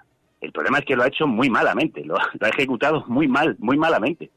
Y entonces, como digo, se ha pegado un tiro en el pie cuando en realidad lo que tenía era una bala de defensa del gobierno. En plan, están ustedes, todos ustedes, todo un sistema está conspirando para hacer al gobierno, que es el responsable de sacarnos de esta crisis, les guste o no, en el momento más álgido de la crisis, cuando todo empieza a resquebrajarse. Es que es además de una indignidad y de una insolidaridad por parte de todos los que están participando en utilizando palabras de esta gente, contubernio, que es lamentable. O sea, que tengamos que asistir la población atónitos a esta desvergüenza, pues sinceramente, o sea, lo que yo quiero es que el gobierno se ponga a trabajar en lo suyo, en lo que tiene que hacer, y que nos dejemos ya de estas balaceras, que lo único que pretenden, como tú bien decías, es encontrar el titular y que les hagamos casito. Hay una cuenta muy buena en Twitter que recomiendo seguir, que ha salido hace poco y que tiene cada vez más seguidores, que es así, se llama así exactamente, no les hagas casito o algo por el estilo, ¿no? Buscarla en internet, porque además da instrucciones precisamente para no caer en las redes en lo que ellos van buscando, que es la viralización. Y esa viralización viene del casito que les hacemos. Totalmente. Pues Javier Gallego, ánimo, te escuchamos después. Un abrazo fuerte. Me he encendido. Sí, no, pero es que está el clima muy propenso a esto. Hombre, es que ya basta un poco, quiero decir, es que además también hay una cosa que me asombra, de la derecha ya no me asombra, pero que incluso en algunos ámbitos de la izquierda se estén poniendo en el mismo nivel la crispación, el griterío y, en fin, el ánimo golpista de la derecha con los errores que los tiene, insisto, la izquierda, pero que ahora mismo se enfrenta a la gigantesca tarea de sacar adelante un país y encima tener que esquivar las balas y los golpes del contrario, de quien tendría que estar arrimando el hombro. Estamos viendo en algunas administraciones autonómicas cómo pueden arrimar el hombro personas de ideología diferente, pensando en lo importante que es en sacar a este país del hoyo. Y mientras tanto lo que estamos viendo aquí es que el gobierno, que ya tiene bastantes problemas, tiene encima el problema de estar defendiéndose de las zancadillas, los golpes, los puñetazos y las puñaladas por la espalda de la oposición. Encima con estrategias que estamos viendo que son antidemocráticas, que son en algunos casos delito. Estamos hablando de ilegalidades, es que es una vergüenza. Y encima los medios mayoritarios apoyando esto, ¿no? Es que este país, de verdad, yo siempre repito a mis amigos de broma, menos mal que nos queda Portugal, pero es que nos quedan muchas ganas de irnos a Portugal, porque este país se hace irrespirable gracias a cómo lo contaminan todos estos sinvergüenzas, que son unos sinvergüenzas, si no se puede decir de otra manera. Bueno, no te vayas muy lejos, que si no el foco no ilumina el filete lo suficientemente alto para que atiendas nuestra llamada. Javier Gallego, gracias. Abrazo fuerte. Un abrazo muy grande. Cuídate. Adiós, igualmente. Podrán decir todos los periódicos del mundo lo que quieran. Secessionist parties in Catalonia have wasted no time following the reconvening. Vamos a esta hora con información de último minuto. A esta hora en España, el ex vicepresidente del gobierno... En España finaliza el recuento de votos en los comicios municipales y autonómicos con una participación del... En las últimas semanas hemos podido comprobar cómo los medios de comunicación internacionales... Imagínense cualquier lector de la prensa extranjera que descubre que al que se propone para el Banco Mundial... A Spanish nurse who helped treat 2 Ebola victims in Madrid has tested positive for the disease herself. Spain announced that a nurse is the latest to be diagnosed.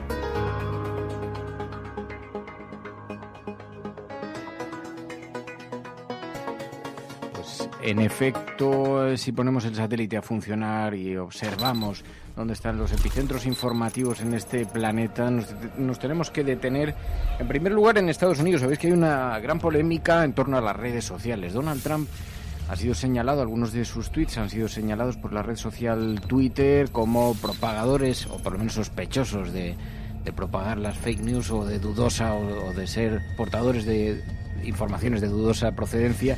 Donald Trump ha sido señalado, le ha caído, os podéis imaginar que con la personalidad de Donald Trump le ha caído hasta tal punto mal que ha anunciado que va a promover algún tipo de regulación de las redes sociales. Pilar de la Peña, buenos días. Hola, buenos días. Sí, la verdad es que ya comentábamos ayer que esta nueva guerra iniciada por Donald Trump contra las redes sociales probablemente nos iba a seguir dando motivos para hablar, y efectivamente así ha sido, ¿no? Ayer mismo el presidente estadounidense pues publicó un tuit en el que señalaba y aseguraba que los republicanos sienten que las plataformas de redes sociales están silenciando por completo las voces conservadoras, y anunciaba que desde el gobierno iban a regular duramente o incluso, decía, cerrar alguna de estas plataformas para impedir que esto pasara. Y volvía a insistir en esa idea que durante la campaña electoral de 2016 ya hubo un intento de las plataformas de redes sociales por influir en la votación, supuestamente en su contra, según él, aunque luego ha habido todo tipo de evidencias y de dudas con respecto a este asunto, pero el caso es que anunciaba esta especie de amenaza ya nada velada, sino bastante clara, como reacción a esta decisión de Twitter de incluir una advertencia para señalar que algunos de sus tweets no estaban, respaldados por ninguna evidencia, y pedía a la gente que lo investigara o que buscara información para contrastar esta afirmación de Donald Trump. Todo esto, además, se ha producido en un momento en el que precisamente ha resurgido una antigua polémica. Te iba a preguntar por esto, Trump, porque sí. He visto que la CNN, que algunos medios de comunicación, NBC, estaban señalando una polémica muy importante por algunos tweets precisamente de Donald Trump que están apuntando a la responsabilidad allí. ¿Qué es lo que ha ocurrido? Bueno, se trata de una vieja historia con Joe Scarborough, que es un periodista y un presentador de la cadena MSNBC, que también tuvo algún cargo político y bueno, que es uno de las digamos cabezas de turco hacia las que suele disparar Donald Trump, y que lleva de hecho varios años insistiendo, no es la primera vez, insistiendo en que tuvo algo que ver con la muerte de una persona, una joven llamada Lori Klausutis, que trabajaba con Scarborough en una de sus oficinas políticas, y que falleció pues de forma repentina. Era bastante joven, tenía 28 años, y bueno, desde el primer momento pues Donald Trump insistió en que Scarborough tenía algo que ver con esta muerte, ¿no? A pesar de que bueno, el propio periodista estaba en otra ciudad cuando sucedieron los hechos, pero lleva varios años Donald Trump pues defendiendo que se debería reabrir este caso, que había algo raro, que Scarborough estaba involucrado en estos casos, y esta misma semana ha vuelto a tuitear al respecto. Y esto ha provocado que el marido, el viudo de esta joven, de Lori Klausutis, pues escribiera una carta en el New York Times demandando y pidiendo a Twitter que borrara estos mensajes de Donald Trump. No solo acusaba a Donald Trump de estar mintiendo, incluso decía una mentira viciosa, sino recordaba el daño que estaba haciendo a la familia y a todos los allegados de Lori Klausutis, porque además la autopsia demostró que tenía algún tipo de problema cardíaco y que falleció al desmayarse y al golpearse la cabeza. Es decir, es verdad que fue una muerte un poco inexplicable, pero él venía a defender esto, ¿no? que realmente la autopsia pues había aclarado y que había sido muy dolorosa, y que cada mensaje que provocaba Donald Trump realmente suponía un gran dolor para la familia. Y de hecho insistía y le decía a Twitter: si cualquier otro ciudadano hubiera publicado estos mensajes relacionando a un personaje público con la muerte de forma sin absolutamente ninguna prueba, probablemente le hubieran demandado y le hubieran borrado los tweets. Entonces pedía y exigía a Twitter que borrara estos mensajes de Donald Trump. Twitter de momento no ha hecho ningún comentario, ha dicho que lamentaba el dolor de la familia, pero no ha tomado ninguna medida, ¿no? Y en este sentido pues se contrasta estas dos historias con esta polémica que hay ahora mismo con respecto a la actuación de las plataformas de redes sociales. También en Estados Unidos hay una gran polémica racial por la muerte de un detenido negro en un incidente con la policía, ¿no? Estamos viendo que ha provocado incluso incidentes posteriores. Muchísimo. La verdad es que además podríamos decir que llueve sobre mojado en Estados Unidos. Incluso ha habido hace un mes y pico ya había otra polémica por el asesinato de un joven negro, de Ahmaud Arbery, me parece que se llamaba, en Georgia, que fue además pues se vio un vídeo, reveló cómo pues dos hombres blancos le habían seguido con una camioneta, le habían disparado y le habían asesinado a sangre fría. Y ahora se ha conocido la muerte de George Floyd, que es un ciudadano negro en Minneapolis, que falleció después de un incidente con la policía, que la policía le redujo, y se ve en el vídeo como hay un agente que le tiene la rodilla en el cuello, le tiene en el suelo, le ha reducido con una técnica que además está prohibida por la policía y que además ha causado ya numerosos problemas en anteriores ocasiones, y finalmente este ciudadano pues ha fallecido. Esto ha provocado una indignación enorme. No es la primera vez, pero realmente recuerda además a otro incidente similar en 2014 con un joven en Nueva York, con Eric Garner, que también falleció con un incidente con la policía en circunstancias similares, con una técnica similar, y que de hecho provocó que varios estados prohibieran esta técnica de reducción de sospechosos o de detenidos a la policía, y sin embargo estos oficiales pues la han llevado a cabo y han vuelto a provocar otra muerte, ¿no? Esto realmente ha provocado indignación, ya ha provocado protestas tanto en Minnesota y en Minneapolis como en otros puntos del país. Numerosas pues celebridades, desde baloncestistas como LeBron James hasta cantantes, otros deportistas, en fin, políticos, muchísima gente. Ha habido una gran ola de indignación pidiendo o insistiendo en esta situación, que de nuevo unos agentes de policía son responsables de una muerte innecesaria. De momento el gobernador del estado ha anunciado que los policías habían sido despedidos, pero la familia y en general la población está pidiendo una investigación a fondo y que realmente se tome conciencia del problema, ¿no? Cómo siguen sucediendo estos incidentes violentos tan claramente racistas, y sigue habiendo una serie de muertes totalmente innecesarias. Pues probablemente George Floyd, de no haber sucedido esto, estaría con su familia y estaría viviendo sin ningún problema, y de nuevo ha vuelto a ser víctima de este racismo larvado que sigue estando presente en Estados Unidos, y que sigue realmente, sobre todo en las fuerzas y cuerpos de seguridad del Estado, pues teniendo causando una serie de problemas frente a los que nadie parece tomar realmente el toro por los cuernos y parece actuar de forma decidida. Absolutamente. Oye, por último te quiero preguntar, porque hay un tema, está aumentando mucho la cifra de asesinatos de líderes sociales en Colombia. Las organizaciones no gubernamentales alertan de que está pasando desapercibido para la opinión pública mundial, pero se está dando un aumento muy preocupante de asesinatos de líderes sociales. Eso denunciaba la Fundación Ideas para la Paz en un comunicado. En Colombia, en concreto, decían que solo en el primer cuatrimestre, es decir, entre enero y abril, habían crecido un 53% el número de asesinatos de líderes sociales, incluso durante la pandemia, ¿no? En concreto decían que bueno, en estos 4 meses había habido 49 asesinatos, mientras en 2019 habían sido 32, lo cual es un incremento bastante significativo, y explicaban que incluso, bueno, la mayor parte fueron en enero y febrero, pero incluso en marzo y en abril, en plena pandemia, pues habían muerto 13 personas, me parece que decían en marzo, y 9 en abril, y alertaban de la poca atención que estaba provocando esto, ¿no? Incluso detallaban pues las regiones en las que había habido más incidentes, más asesinatos. Se da la circunstancia de que además esto ha sucedido a pesar de que pues algunas de las organizaciones involucradas habían declarado una tregua durante la pandemia, aunque pues, parte de los asesinatos, aunque más del 67% pues está realmente sin resolver y se desconoce los autores, pero bueno, algunos estaban vinculados con disidentes de las FARC, de algún otro de los grupos de autodefensa gaitanistas, en fin, había varias asociaciones y varios grupos que estaban involucrados, y se pedían sobre todo desde esta organización, desde esta fundación, que se prestara atención a este problema que lejos de resolverse pues estaba viendo unos números que se estaban acrecentando. Bueno, pues es el panorama informativo internacional, la fotografía internacional. We will make America safe again. Ante Dios Todopoderoso, Venezuela. Por ahí hay un payaso. Lo primero que tiene que hacer o tenía que hacer es convocar a elecciones. Esas caritas del domingo. Lo que vamos a disfrutar el domingo con los progres. Le taché a Podemos de populista. Ahí me equivoqué. Pero el Partido Popular sí que tiene que tener credibilidad para hablar de corrupción, porque es nuestra seña de identidad. Y aprovecho la ocasión para invitarte a que acudas al acto de presentación de Vox en Barcelona. Pues este jueves, no sé si estaré yo, pero alguien de Ciudadanos seguro que acude, porque la cordialidad, de verdad, o sea, no es porque estemos, la gente que nos conoce fuera del plató sabe que esto ha sido siempre así. El cielo no se toma por consenso, el cielo se toma por asalto. Yes, we can. Yes, we did.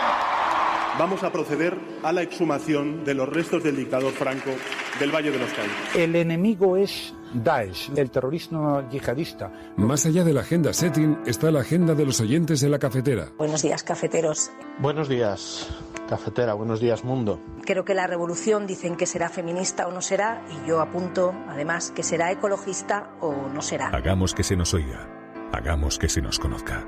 Buenos días, Resistencia. Buenos días, cafetera. Buenos días, Resistencia.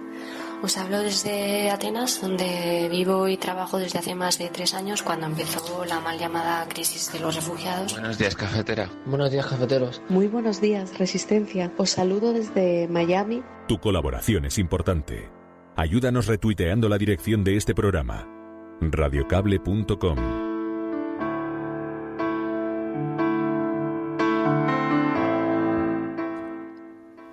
Bueno, pues empezamos la agenda de la cafetera con algo, bueno, pues relacionado precisamente con la agenda, con el abandono de mascarillas y de guantes, con cómo está subiendo el consumo también de plásticos. Bueno, pues ahora nos hacíais llegar esta información que tiene que ver, en este caso, con España. Lo veníamos viendo, ¿no? Como en países como Francia ya estaban, bueno, pues alertando de la situación climática, de la situación contra el planeta que podía conllevar el consumo de mascarillas, de guantes, y sobre todo si las dejábamos abandonadas, porque además ya habían aparecido las primeras mascarillas en el fondo marino. Lo veíamos también en Italia, en la ciudad de Roma ya incluso van a poner multas a quienes tiren mascarillas y guantes. Y ahora en el caso de España vemos esta información del País en su versión digital, que dice que el gobierno pide evitar mascarillas y guantes de un solo uso.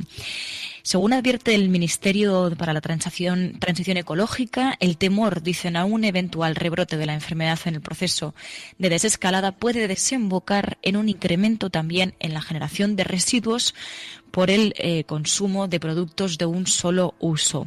Esto va a ser un tema bastante central, como decimos, no solamente en España, sino también a nivel global. Y bueno, en el caso de España, dicen que, por ejemplo, en el caso de mascarillas, se aboga por fomentar la fabricación y uso, dicen, de mascarillas higiénicas reutilizables para su uso por parte de la población, reduciendo así el consumo de mascarillas desechables. También en el caso de guantes, dicen, este departamento señala que es importante incidir en medidas de higiene y desinfección frecuentes en lugar de optar por el uso de guantes desechables que pueden incluso también ser un foco de propagación también del virus. En el caso, por ejemplo, de bolsas, dicen, se debe continuar fomentando el empleo de bolsas reutilizables como hacíamos antes, en sustitución de las bolsas de un solo uso. Y, por ejemplo, en el caso del granel, dicen que las ventas a granel pueden seguir manteniéndose, reduciendo el consumo de plásticos y envases innecesarios. Un poco también en la línea de lo que veníamos contando y de lo que defiende la organizaciones ecologistas como Greenpeace, ¿no?, que vienen advirtiendo en la situación actual no justifica el incremento del uso de plásticos, porque además, de hecho, decían, como recordaban, el uso de plásticos no implica que no sea un foco también de propagación del virus. Es verdad que dicen en esta información que al temor al contagio se le añaden también las presiones de los productores de plásticos, que ya han instado en Europa y Estados Unidos a que se paralicen las normas que restringen el uso de estos plásticos.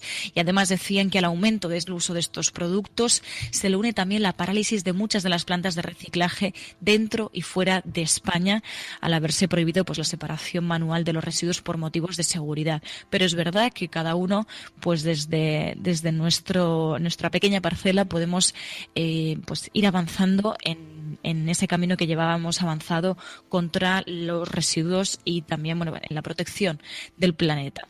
También nos hablabais de una información que ha difundido CEAR, que ha alertado de las devoluciones a Marruecos. Dice, el 21 de mayo, autoridades españolas devolvieron a Marruecos a un joven que manifestó ser menor después de pasar la valla de Ceuta. Dicen que es una actuación contraria a los derechos humanos y en especial a los derechos de niños y de niñas. Llevan esa información en un comunicado. La Comisión Española de Ayuda al Refugiado, CEAR, explica precisamente esto, ¿no? Cómo 11 entidades han denunciado ante la Fiscalía la devolución en caliente de un menor en Ceuta. Así que vemos cómo sigue habiendo asuntos pendientes y pues las organizaciones siguen pendientes en la protección de los derechos humanos.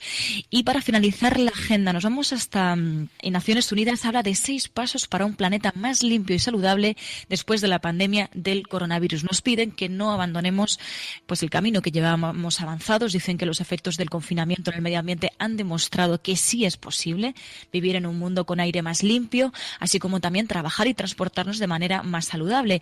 Entre los pasos que recomiendan, pues recomiendan proteger y preservar la fuente de la salud humana, que es la naturaleza. Dicen que, pues si no se cuida el planeta, también aumenta el riesgo de enfermedades infecciosas como la que estamos pasando. Otro de los pasos también, recomiendan invertir en servicios esenciales, desde agua y saneamiento hasta energía limpia en instalaciones sanitarias.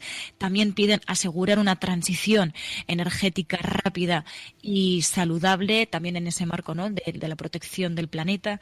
También promover sistemas alimentarios saludables y sostenibles, construir ciudades saludables y habitables, como ya nos venía advirtiendo, ¿no?, Juan López Uralde, la necesidad de que se reconviertan también las ciudades para avanzar también en la protección también contra la contaminación. Piden también desde Naciones Unidas dejar de usar el dinero público para financiar la contaminación y, en definitiva, acabar cambiando el modelo de las ciudades y también atendiendo a pues la protección de la salud.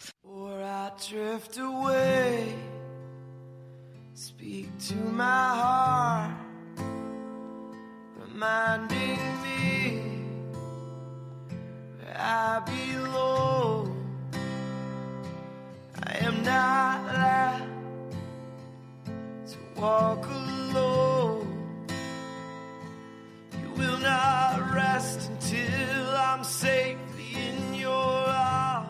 Ya que intentamos alejarnos siempre de las cuestiones de actualidad, pero luego hay cosas que están tangencialmente relacionadas con ella. Os abro los micrófonos, María Pilar, pero han preguntado a Fernando Simón si quitarse la mascarilla para fumar aumenta el riesgo de contagio. Entonces, claro, Fernando Simón, que es un médico, que es un científico, ahora os hablo del expediente de Fernando Simón porque es alucinante, pero Fernando Simón se ha quedado perplejo. Es que vas por la calle, yo no sé si vosotros tenéis algún estanco todavía, que fueron considerados servicios esenciales prácticamente desde el principio, estaban abiertos durante el confinamiento. Y claro, Fernando Simón ha flipado en colores. De la parte de fumar en terrazas, yo trabajo en el Ministerio de Sanidad, tengo que decir que fumar no es bueno. Ese es el primer punto. Dicho eso, las personas que fuman, por supuesto, no hay que criminalizarlas ni nada parecido.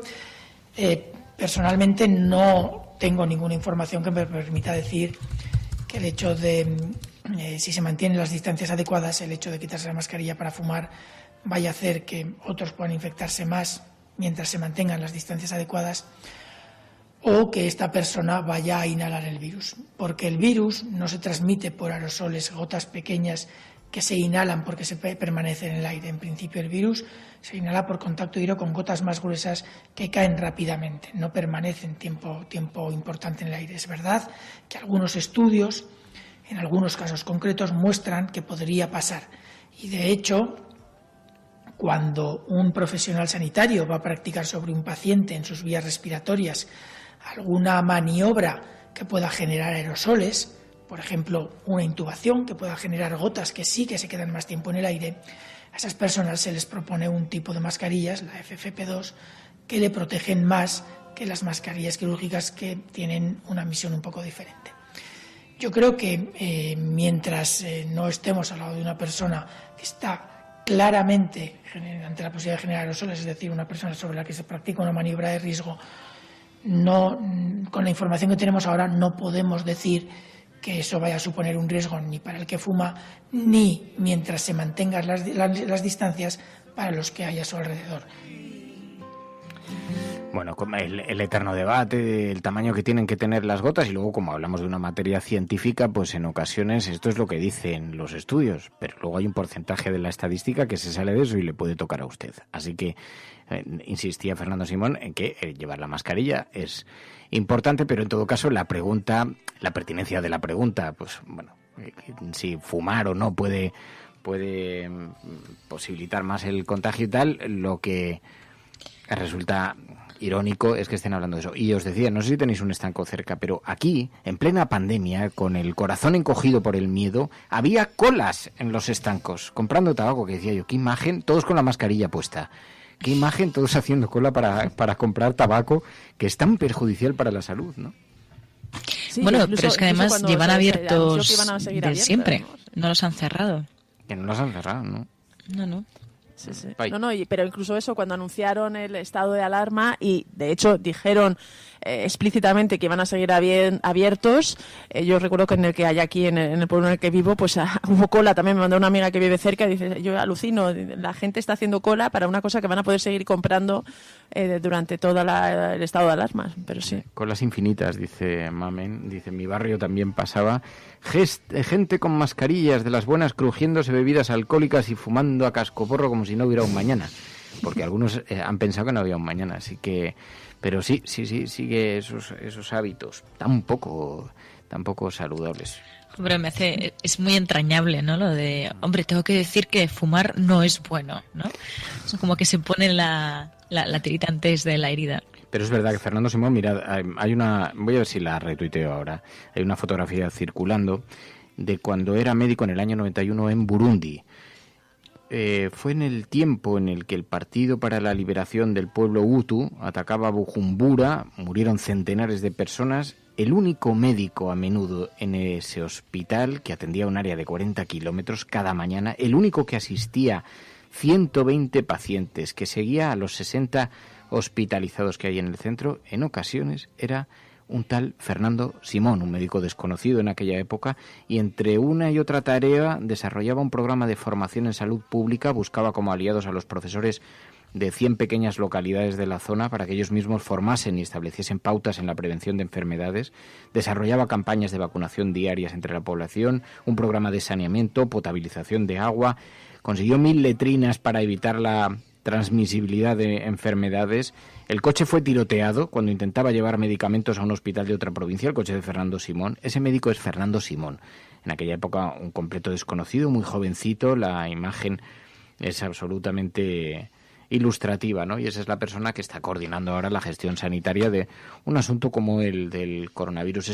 Este texto ha tenido mucha repercusión, ha circulado mucho por las redes sociales, por WhatsApp especialmente, pero es verdad que le ha tocado lidiar con una situación tremendamente difícil cuando además esto se ha convertido también en ariete político, ¿no? Y estar allí en medio de estas tensiones pues debe resultar un desquicie absoluto.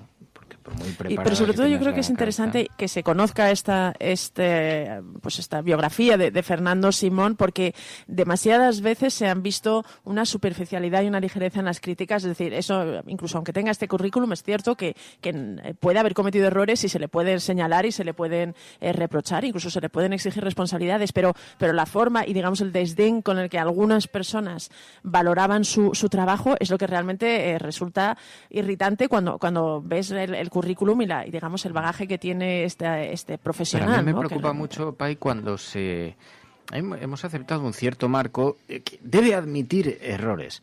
Siempre ha dicho, siempre ha reconocido que no sabe de todo. Es que si alguien ha admitido errores en este... No, y que no sabe de todo, y que no tiene por qué saber de todo. Entonces, y hay algunos que les interesa mucho la óptica bien enfocada hacia el espacio de los errores, ¿no? Sobre todo si eso cierra el plano y deja todo lo demás fuera de la fotografía. Claro, lo que pasa es que en ocasiones los errores forman parte también de no ya los errores, porque es que yo considerarlo errores es que hay datos que han ido cambiando y hay cosas que conocemos ahora que no se conocían antes y hay cuestiones que han cambiado a lo largo de esta pandemia.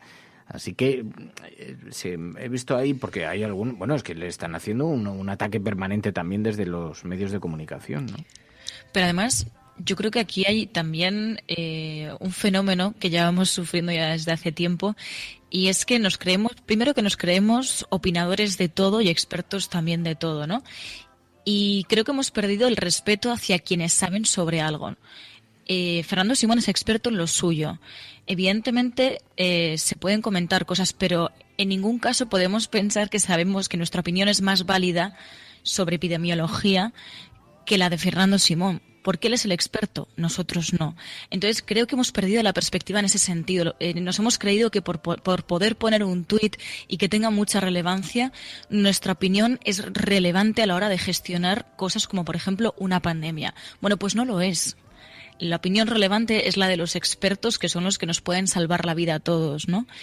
Y creo que en eso deberíamos también, tendría que ser uno de los aprendizajes de esa nueva normalidad que ojalá aprendamos, que es que los expertos, que tenemos que escuchar más a los expertos y menos a los opinadores de todo, ¿no? Y dejarnos guiar por ellos, porque son expertos por algo.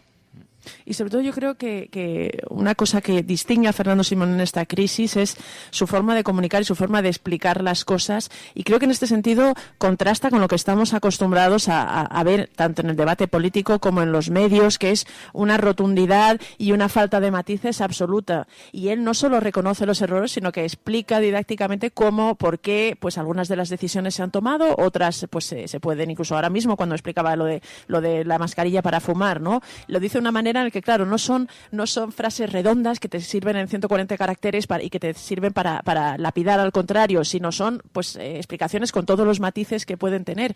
Y quizá es lo que más falta en el debate español, y quizá el hecho de que él lo esté encarnando pues esté irritando a algunas personas, pero realmente yo creo que es muy de agradecer y muy de valorar esta labor que él está haciendo. Bueno, y mientras tanto, en efecto, objeto de las iras, de las descalificaciones, Ariete, no sé qué tal lo estará llevando, porque en lo personal no es tan sencillo lidiar después, convivir con ataques permanentemente. Yo me acuerdo además cuando le preguntaron si él recomendaba o no asistir, una persona que te está haciendo un relato sobre los riesgos, sobre los peligros.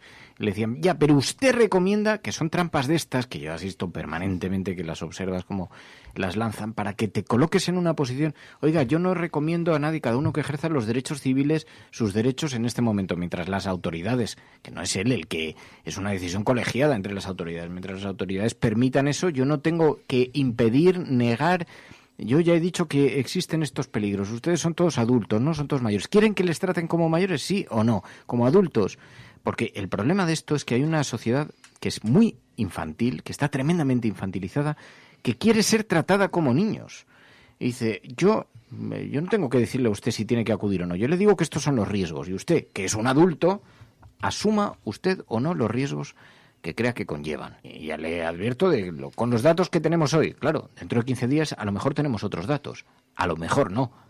Porque como los datos no es algo que nosotros podamos provocar, bueno, en fin, esta es la cosa que tenemos ahí encima de la mesa.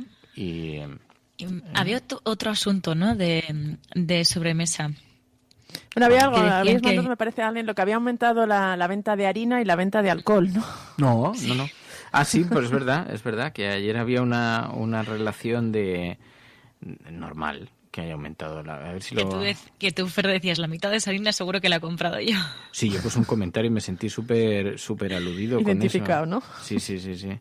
Sí, porque resulta que la venta, a ver si lo tengo por aquí, a ver si lo encontráis y sí, aquí lo tengo. Datos del Ministerio de Agricultura, datos de consumo de la semana pasada. Las harinas han aumentado, la venta de harinas, un 142%. Las bebidas espirituosas, un 112%. Supongo que vino y cerveza, básicamente. Pero es una auténtica pasada. Claro, lo de las bebidas espirituosas, no sé si tiene que ver con que, como los bares están cerrados también, eso no se recoge en el estudio. Esto es consumo en el hogar. Puede haber efecto de si los bares están cerrados, nos tomamos un cubata en casa. Pero 112%. Pero que evidentemente lo hay. Sí, claro, lógicamente. Y es verdad que además estamos bebiendo más cerveza, más vino. Yo no sé si es vuestro caso. Yo sí estoy tomando más cerveza y más vino. Yo también. He parado algunos días así un poquito porque he dicho, hostia, por conciencia. Por conciencia he dicho, hostia. Y entonces te has pasado a la harina, ¿no? Y entonces me he pasado a la harina fermentada, que te pega unos colocones. No, es verdad. Pero casi todo. ¿Qué tal llevas la masa madre? Mal. Aunque ayer pasó una cosa. Ayer hice un pedido que normalmente estaba bajando a comprar aquí a los súper, pero ahora han abierto también lo de los pedidos a través de internet y necesitaba recibir un pedido y me trajeron harina de fuerza y levadura, que se había acabado tanto la harina de fuerza como la levadura, que es, claro, es lo más fácil para hacer pan, porque eso lo metes y en 2 horas tienes una barra de pan como un chorizo, o sea, se te infla que te cagas. Es que el nacimiento, esto es una reflexión que me vienen, cosas que me vienen a mí a la cabeza, pero el nacimiento de la levadura fue la gran trampa de la panadería, porque te permitía hacer en 1 hora lo que antes te llevaba 3 días. Fernando Berlín. Reflexiones de mañana.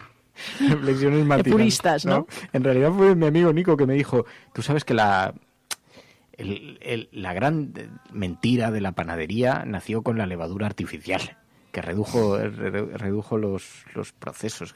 ¿Dónde está aquel panadero que se pasaba 24 horas? No, muy mal, porque estoy preparando una levadura que no termina de subir, no sé qué narices le pasa. Yo lo conseguí el primer día, di que termina funcionando, o sea que si hago pan, sale.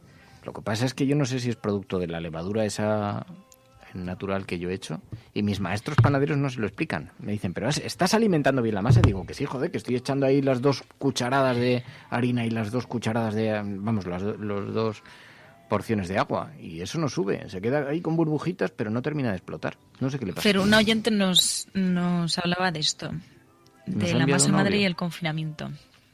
Voy a ver si lo localizo. Y te daba ahí un consejo. Inma, dispara tus consejos, tu sabiduría. Hola, cafetera. Estoy aquí currando en el obrador y estaba escuchando el comentario sobre la masa madre, que parece que al principio te crecía más y más rápido. Mira a ver si estamos siendo demasiado limpios, porque la masa madre es un compendio de levaduras y microorganismos. Entonces, tanta desinfección puede llevar a la no acción. Piénsalo. Pues creo que no, Inma, creo que he seguido creo que estaba un poco guarreta la mesa de trabajo. No, en serio. No, he seguido un poco las directrices. De hecho, le he añadido pasas, porque por lo visto, dice Augusto Magaña, son las pasas, Fer, pero si se las he añadido. Le he añadido pasas porque decía que los azúcares beneficiaba. Después de 7 días sin subir la masa, le he añadido unas... Bueno, perdón, esta es la sección de panadería en la cafetera. No, pero es que es muy alucinante, de verdad, porque después de hacer masa madre en casa, que simplemente es poner harina y agua y dejar que se fermente unos días. Le vas añadiendo harina y agua y eso va creciendo. Y una vez lo has fermentado, lo utilizas como si fuera levadura. Lo mezclas después con harina y con agua, lo metes en el horno después de dejar que se fermente y te sale un pan. Es una cosa alucinante. O sea, que en el horno de tu casa, solamente comprando harina, consigas hacer una cosa que sabe exactamente igual al pan gallego. Con unos agujeros, la amiga, una cosa sabrosísima y riquísima. Que lo puedas hacer en casa es alucinante, es alucinante. Entonces me ha tenido secuestrado durante todo el confinamiento y os lo recomiendo, de verdad. Dice la cafetera. No, mucha gente ha seguido tus recomendaciones. Que sí, que he visto gente que estaba enviando sus fotos de sus panes diciendo, Fer, que estoy probándolo. Sí. Y es muy rico, lo que pasa es que te hinchas a pan, todo hay que decirlo. Te comes 1 kilo de pan en cuanto te despistas. Y eso no es una buena idea. No es una buena idea. Las cinturas están perdidas ya, ¿no? Para este verano. Sí. Bueno, ayer mi vecino, ¿os acordáis que os conté que tenía un vecino que hacía sentadillas? Sí. A las 6 de la mañana. Ayer, a las 9:30 de la noche, empieza a oír ruidos otra vez, que golpeaban el sofá ese de piel que tiene junto a la ventana, y es en un piso más abajo que el mío, entonces le veo desde arriba, no le veo la cara, simplemente le veo los pies saliendo. Ayer estaba en calzoncillos, en turbotanga, haciendo flexiones. Digo, pero macho, ¿dónde vas? A las 9. La ventana de indiscreta, ¿no? Total. Solo se le ven las piernas, muy esbeltas, debo decir. Pero entonces estaba ahí en calzoncillos en la intimidad de su casa sin saber que había alguien que estaba observando. Y dice, no estoy desvelando nada, que no sea que... En fin, todo el mundo alguna vez ha hecho flexiones en calzoncillos. ¿Quién no? Pero me hacía gracia porque digo, es verdad, ¿no? Esos momentos de intimidad, estás ahí con tus calzoncillos haciendo flexiones, pero le iba a decir, macho, ¿para qué te matas? Que has empezado a las 6 de la mañana, que son las 9:30 de la noche y estás haciendo flexiones otra vez, que vas a llegar a la playa y vas a parecer Tarzán. No te pases de frenada. Me hace gracia porque es como que te ofende que la gente haga deporte. Es como que si te sintieses obligado a unirte, ¿no? Absolutamente. O sea, dice Angélica, lo mejor del ejercicio en casa es que no tienes que taparte con la absurda ropa de gimnasio. Sí. Dice Pablo, espiando a los vecinos, ya estás preparado para vivir en un pueblo, Fer. Para venirte al pueblo. Sí. Luego puedes ir a la fresca y ya está. Mira, Diego Arranz dice, pues a mí tocar la guitarra en calzoncillos en verano es uno de mis motivos para vivir. Y yo lo entiendo. Sí. Yo ahora mismo, cuando estuve en el barco de Greenpeace hace algún tiempo, en el Zorba, me enseñó, había allí un compañero de tripulación que llevaba unas camisetas como de rockero, así sin mangas y sin cuellos, que son como de tirante, como de camionero en la ruta de 66. O sea, una cosa así un poco rara, medio heavy metal. Y entonces me dijo, pues me las hago yo mismo, hombre, las corto así con tijeras, las mangas y el cuello y tal. Y desde entonces tengo esas camisetas para el verano, que te tapan perfectamente la espalda y el pecho y la barriga y te dejan pasar los brazos. Pero claro, vas vestido un poquito de camionero de la ruta 66, es un poco indecente. Y entonces yo he visto así, más que con calzoncillos que decís por aquí. Así que nada. Para hacer el ejercicio, pantalón corto, es un poco grotesco, dice, pero lo que sí que decían era que iba a... Bueno, y además que lo hemos comentado también muchísimas chicas, el hecho de llevar sujetador. Yo creo que este verano se va a ver, o sea, la gente, las tías no van a salir con sujetador porque nos hemos acostumbrado ya a estar tanto en casa. Bueno, quien ha tenido que sufrir mucho también esto son las empresas de cosméticos. Porque es verdad que, por ejemplo, el maquillaje, hay un montón de gente que, obviamente, dices, pues, cuando estás Hombre, en casa, y con la mascarilla no te vas a poner maquillaje. Y es que con la mascarilla es bastante incómodo, sí. Así que las empresas de cosméticos se van a... Y luego también yo creo que son convenciones sociales que de alguna manera ahora han quedado un poco en entredicho, ¿no? Sí, totalmente, ¿no? Es como, bueno, ante una situación excepcional tomo medidas que tampoco tenían que ser excepcionales, pero... Yo creo que en esas cosas sí que igual le conseguimos quitar hierro y quitarle importancia a cosas demasiado estéticas, ¿no? Y optamos por cosas mucho más naturales. Totalmente. Pues sí, es que es muy incómodo. A ver, sí. De hecho, se comentaba al principio en tu experiencia, Fer, ¿no? En mi experiencia como tertuliano puedo decirte que sí, que sin duda, desde que el invento del sujetador, que se ha convertido en una convención social, podría hacer un discurso de esto seguro. Seguro. Una vez cuando empezaba... Poder puedes. Total. Cuando empezaba a ir a las tertulias, tengo una amiga que se llama Judith, que era una directora en televisión, y entonces le dije, pero si es que yo no valgo para esto, si es que yo me siento fraudulento aquí sentado hablando de estas cosas, y me dijo, ¿pero por qué? Y digo, no, pues porque creo que para esto hay que tener un buen discurso, y para tener un buen discurso tienes que tener elaborados, para eso tienes que tener conocimientos, estudiarlo, prepararlo, hacer una serie de esquemas. Dice, estás perfectamente preparado por lo que veo.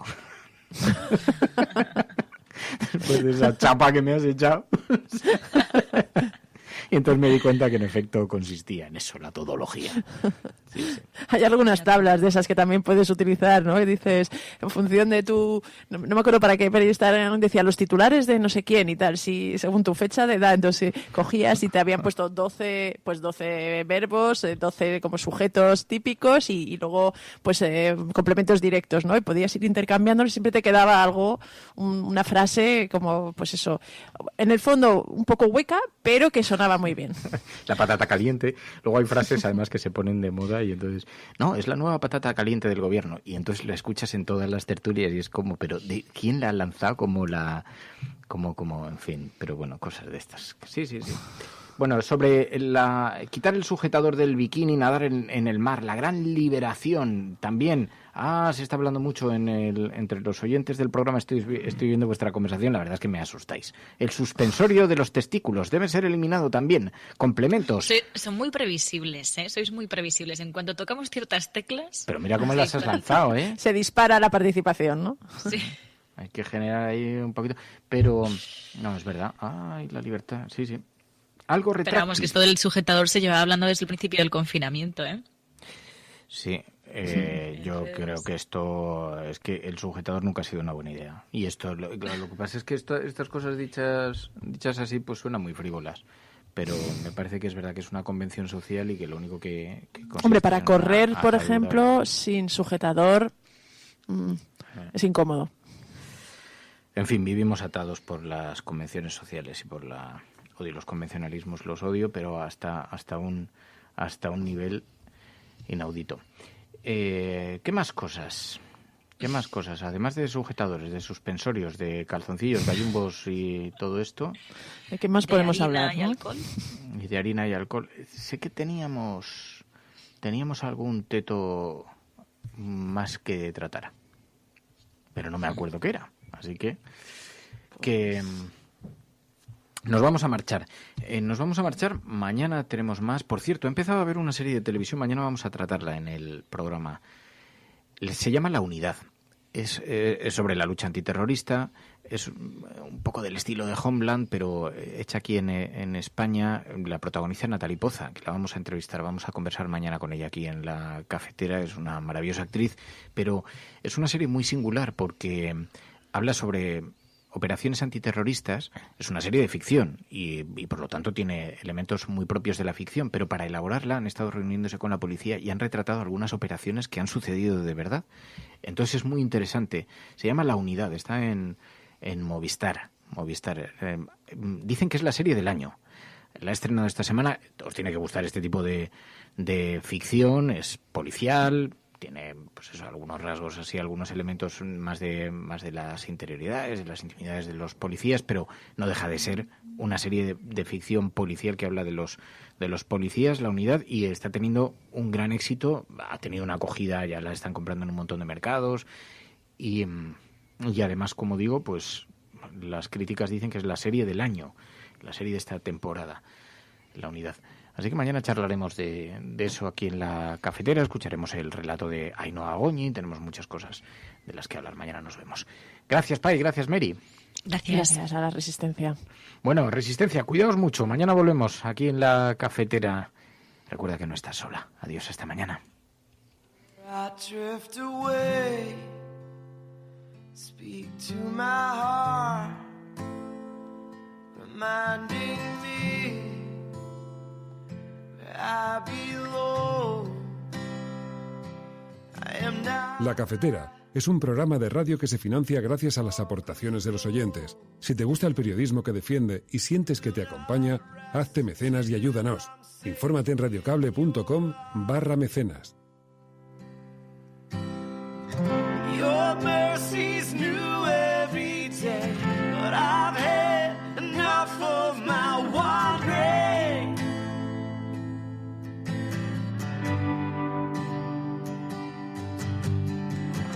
You raised me out of the grave for more than the scope of my own dream.